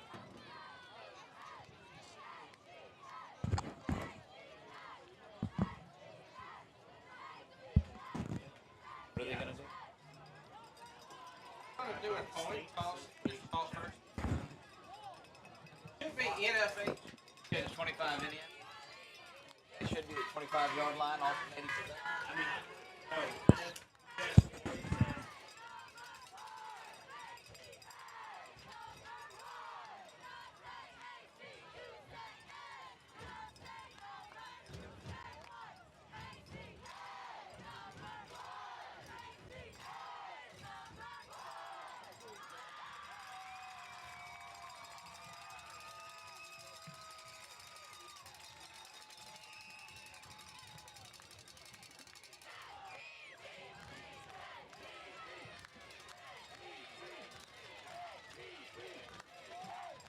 working things out on the sideline, and what we've got to believe, there's nothing that's standardized for them. Nick, take it. I'm going to try to listen up what here. Okay. We're trying to get a clarification here, ladies and gentlemen, for the overtime rules.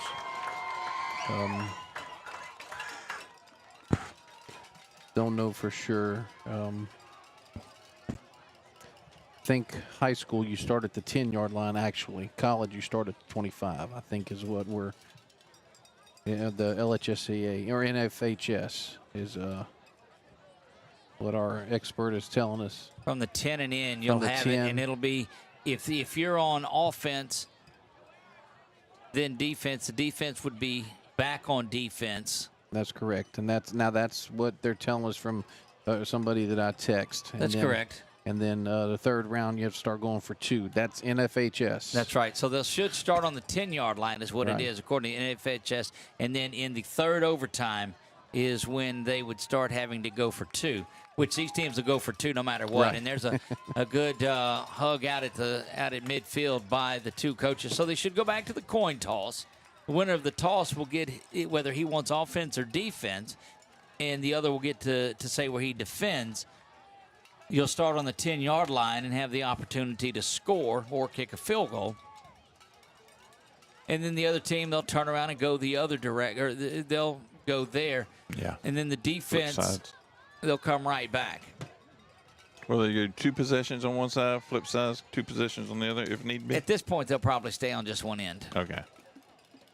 I don't see where going because there's not a crowd involved in this where there's one end of it is the south end zone or the north end zone or any of that. So I don't see where moving, and I would take both of them going into the clock. So, Doug, what I'm seeing here is looks like the officials and the coaches talked, and then they're going to do a coin toss. So Yeah, they'll bring the captains out. Yeah, so I'm wondering if they were discussing. Say, what do you want to do? I don't know. Because rock, paper, scissors? We had a little bit of. Captain will come back out for the Guardians. That's number 74, Peter Kramer. And you have Wilder and Judice on the. As the visitor, it will be ACS that calls the coin toss and the handshake again.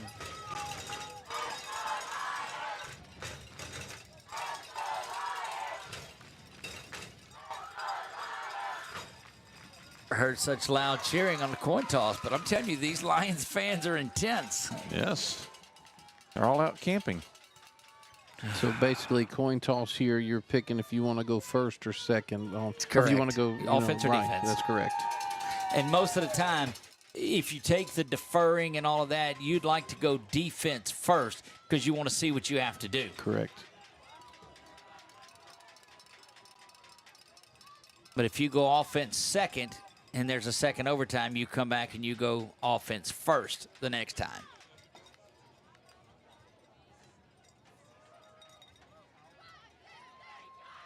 Look back in there, and White Hat will toss it again. And it looks like the Guardians have won the toss. And so what they'll elect to do is offense or defense.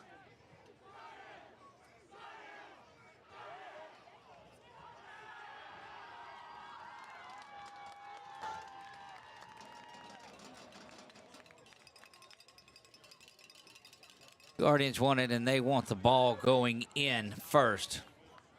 So they'll come out on offense first. Looking to come and put pressure on them, and that's a different angle on it.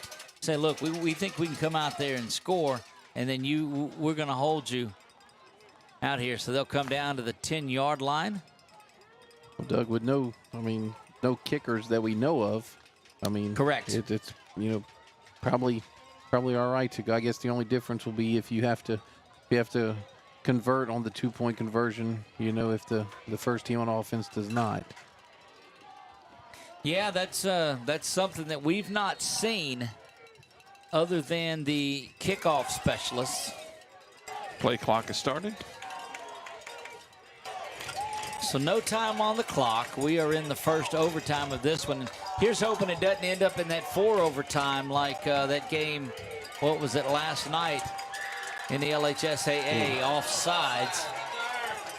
That'll move you half the distance. Oh, they're calling false start is what it looked like. No, he changed. Don't know what the signal is. Dead ball, false start. So that's going to make it a little more difficult. 1st and 15.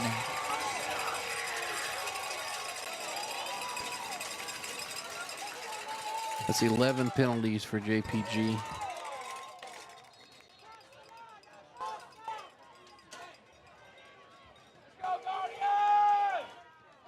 Lormond back in at quarterback. Somewhere in this overtime is where our 446 Sports MVP is going to be named, we believe. Wow is all I can say about this one. Lormond back under center. He's going to run that play that he scored on except for the hold earlier. Gets just 2 or 3 on the play. Yeah, and that's a big tackle there by the Cure from ACS. Yep, playing this outside. Or he's playing free safety, came up, made that big tackle. Lormond has come on big following the injury to Shapanche.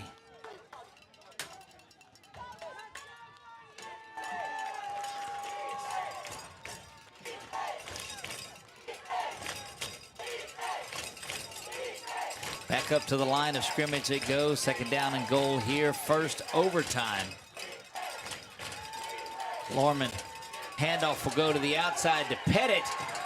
Malachi comes up big time in that one. Yeah, 2.5 there for Pettit. And like you said, very good play by Malachi Kuhn there. Limping a little bit, but I'm sure he's probably going to.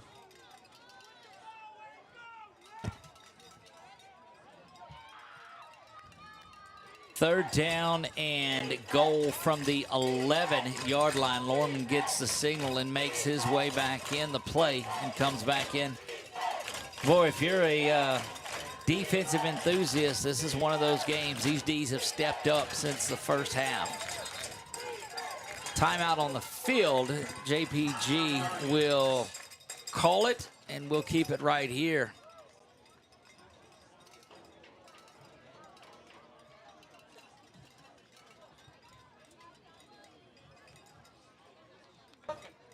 So they've got to get, wow. Goodness gracious. Yeah, we're behind the ones that are watching it down on this end, and I knew what was coming before even seeing it. Got the Tiger game on up here, too, in the middle of all of this. And is that Nick's internet that's making it slower? No, it's not. Oh. It's Eastern time is where we're at. Oh, He's already turned his clock back. Oh, my. Don't forget tonight, fall back. Extra hour of sleep. What a night. I need that. Let me tell you. Please. Got to score here. 3rd down and goal from the 11. A pick 6 or a scoop and score would end it.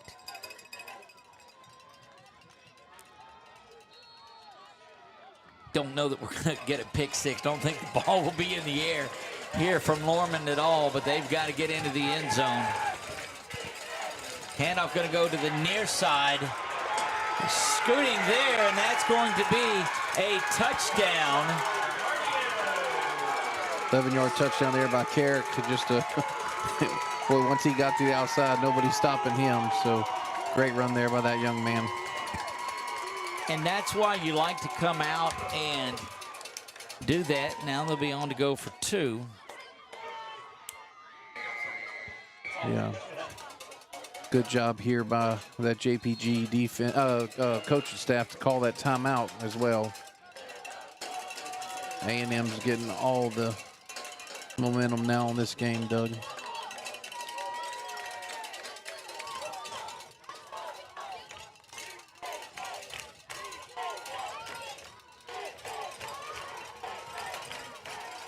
Handoff will go right up the middle. That 2-point conversion is good. And it's 22-14. Have to have a touchdown and a 2-point conversion to keep this thing going if you are ACS. And Pettit there with a big 2-point conversion. So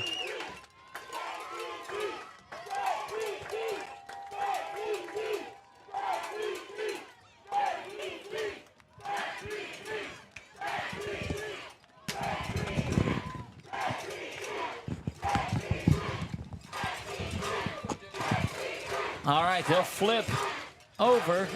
Lions will go on offense, and you hear the shouts of JPG in the crowd and ACS, and crowd bases are getting into it a little more nervous on the side of the Lions. They know they've got to score and get a 2-point conversion out of this to come back out here on offense once again. I'm sure they're JPG's looking for a fumble or change of possession somehow. Handoff goes right up the middle, down inside the 5 to the 3. Big time run right there from Malachi Coon, who has just been the dude. Officials timeout as we've got a player down for JPG, and that looks like Wilder. Is that? No, that's Pettit there. Oh, Pettit, yeah. Wilder's on, yeah. Had the right number. These guys are just as, uniforms are as dirty as you'll find on a turf field. Yeah. I was thinking that earlier, especially with the 71, 72, 73, absolutely. and 74. Unless they're superstitious and don't wash them. Oh, yeah. But I'm wondering where the dirt's coming from out there. May just be sweat and grime because it is a nasty night out there. Yeah, quite humid. I know that the new Alexandria turf has wood pellets, so it kind of gives a little discolorization. Wood chips. Snap is back, going to take it himself as DeCure trying to hold on, and he does. That's big time work by 73 for... Yeah, Jacques Odier. Yeah, Jacques Odier for JPG just got on there and hung on for dear life. I'll hang out right here till my friends get here, he said.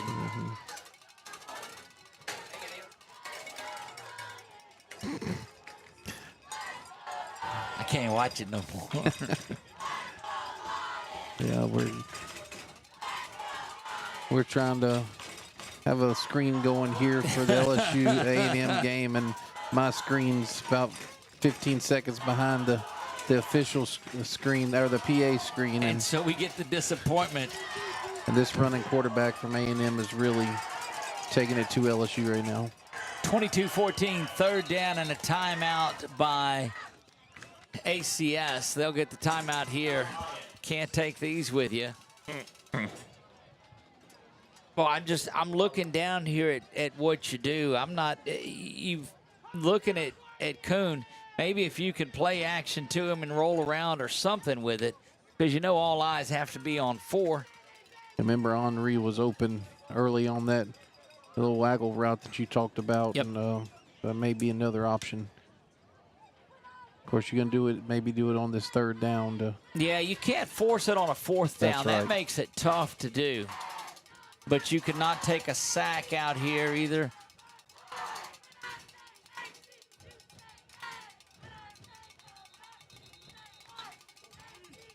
Lions coming back onto the field. Boy, these competitors leaving everything out here on the field.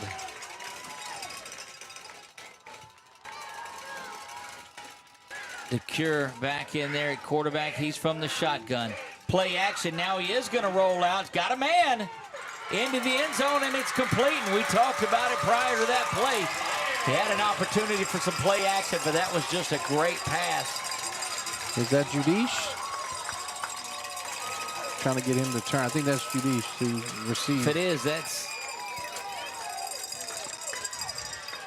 4-yard touchdown throw there. 22-20. Yep, that was Judice. So he's caught. This is a conversion touchdowns, that has to be made.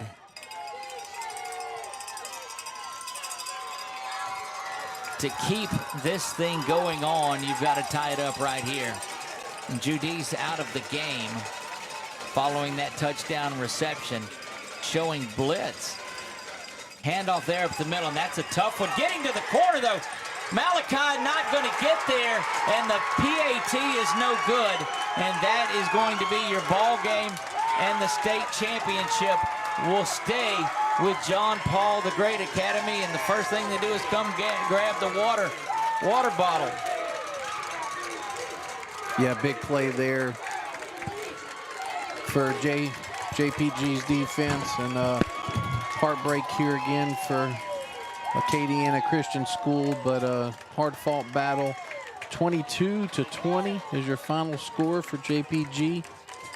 Doug's giving our MVP information to the PA announcer, and well-deserved MVP for the young man. We'll let the PA announcer announce it. And an absolute instant classic, my friends. Just the overtime period itself was worth that. And we'll turn things over here in a moment to the PA announcer as he gets ready to do. They'll do the all-state selections. They will present the runners-up and the championship trophy. They'll announce our 446 Sports MVP. And a lot of choices in that one, Nick. Gatorade bath already happened out there, looks like. Looks like 31 from JPG earlier, who had that big tackle. Nicholas Onya, he's hurt, you know, getting help, but he's going to be excited because he's getting another ring for that. That's correct. These seniors are going out huge. Riley Lorman, just a sophomore, will be back. He and Chapanche, both just sophomores.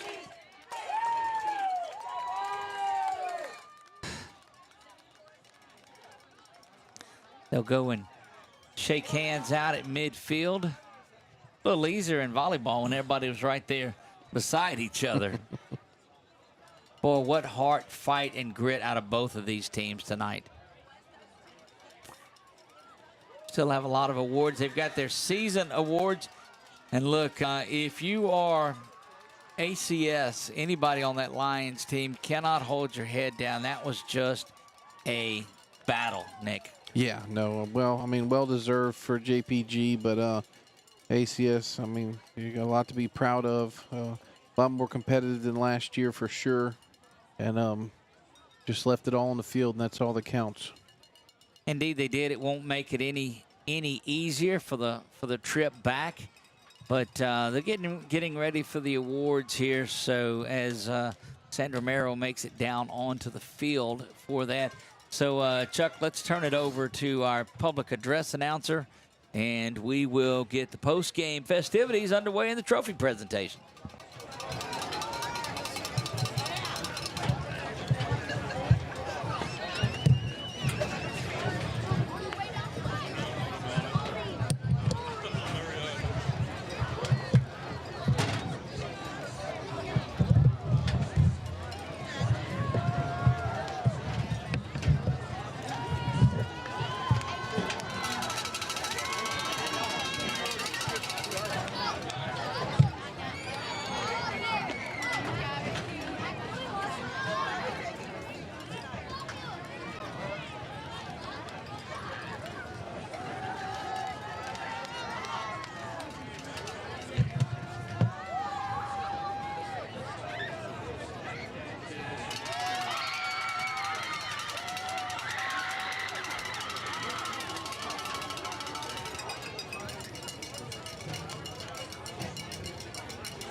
it ain't been warming the whole time that you've been saying it was warming. Well, we're the dummies then. I mean, no. That would have been nice to know.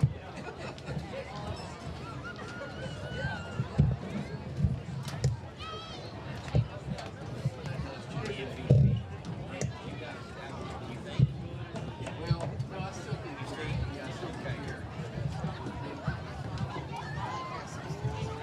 Yeah, we're talking about thinking he's hurt, not seeing him on the sideline.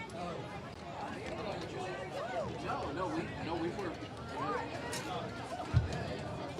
I know that might be crazy, but I heard it.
Well, how about a round of applause for those two teams in that spectacular game?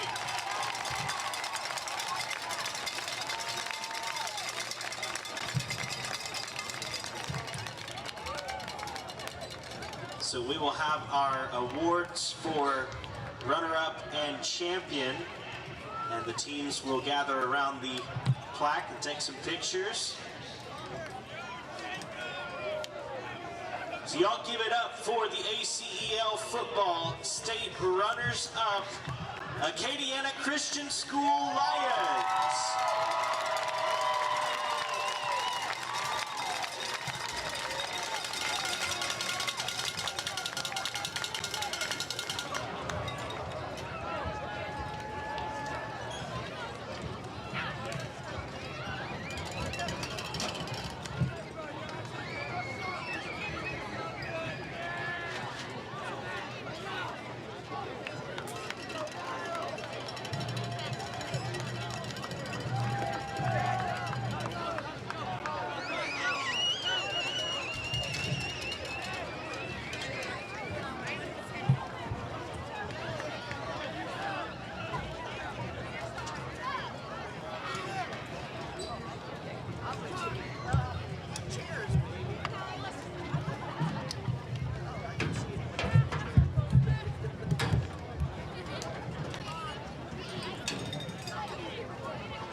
And how about a round of applause for your Louisiana State champions, John Paul the Great Academy Guardians.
And your 446 Sports Player of the Game. From John Paul the Great, number 21, Bryland Garrick.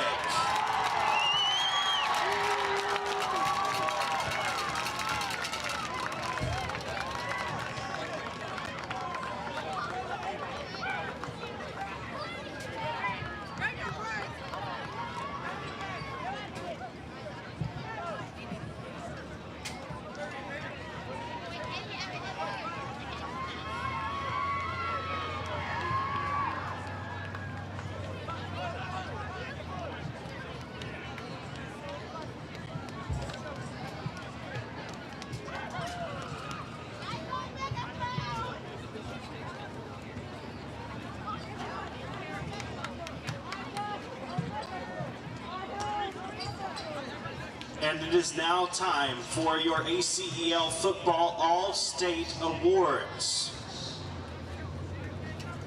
Your offensive team. Offensive line, Jackson Olivier from Acadiana Christian School.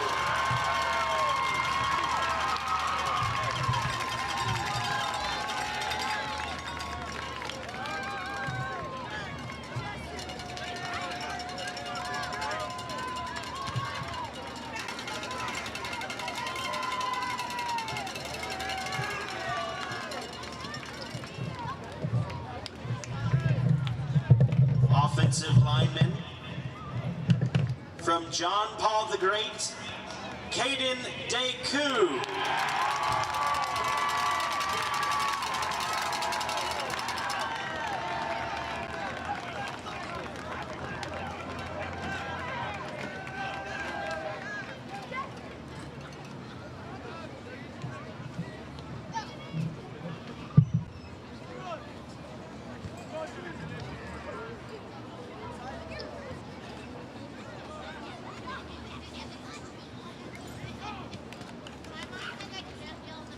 offensive lineman from John Paul the Great, Peter Kramer.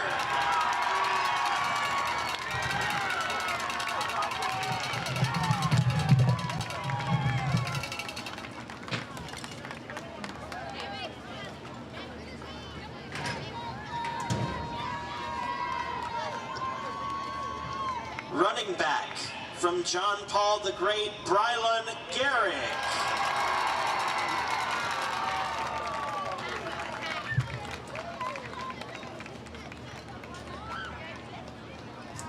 Running back from John Paul the Great, Jonah Pettit.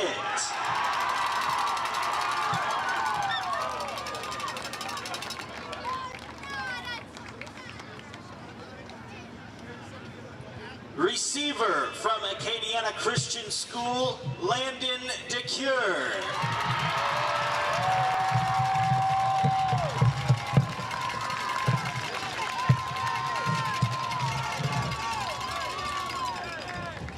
Receiver from SWLA, Elijah Keith.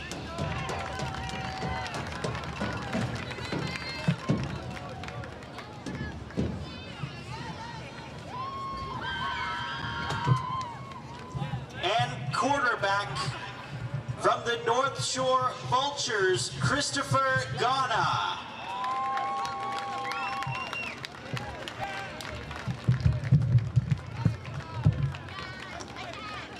Your all-state offensive team.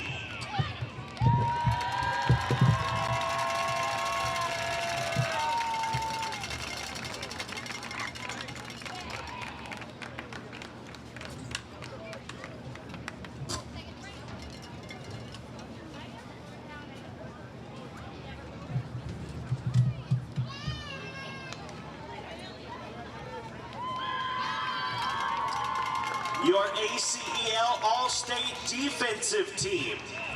Defensive lineman from Acadiana Christian School, Malachi Kuhn.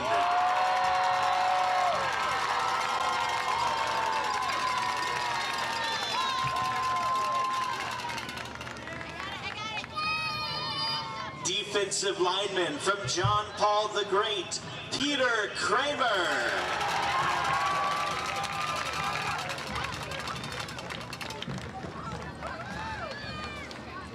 Defensive lineman from SWLA, Elijah Keith.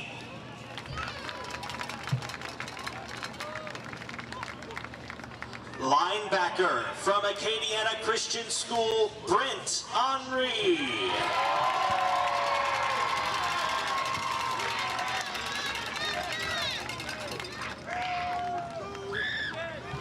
Linebacker from First Baptist Christian School, Benji Moore.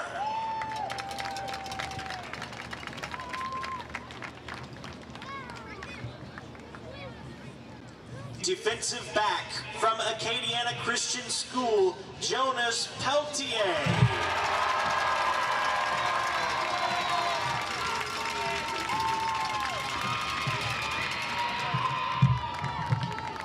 Defensive back from the North Shore Vultures, Christopher Ghana.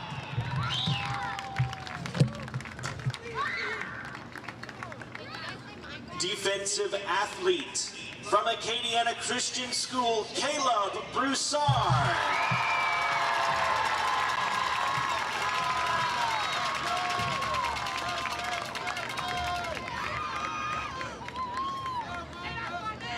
And your all-state kicker from Acadiana Christian School, Brandon Judice.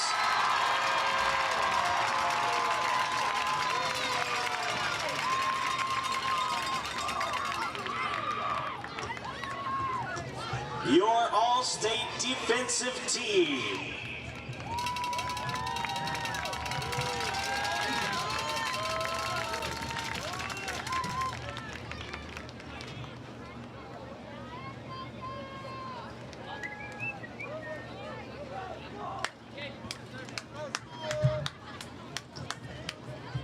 Your 2024 Football League MVP. Brent Henry from Acadiana Christian School.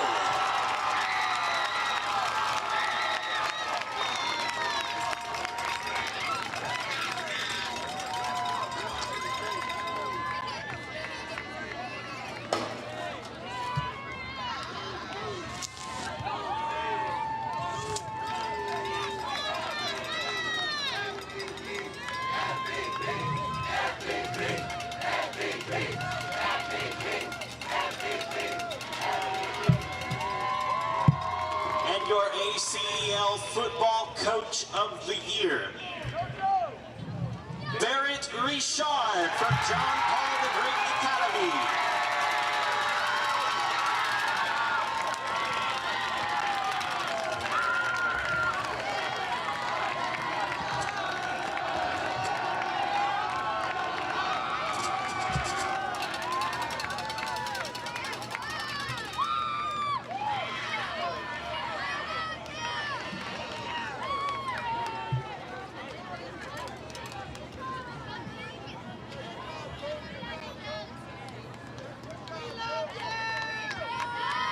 How about another round of applause for all of our award recipients? That will conclude the award ceremonies for ACEL football. We thank you so much for joining us here at Tioga High School. Congratulations to both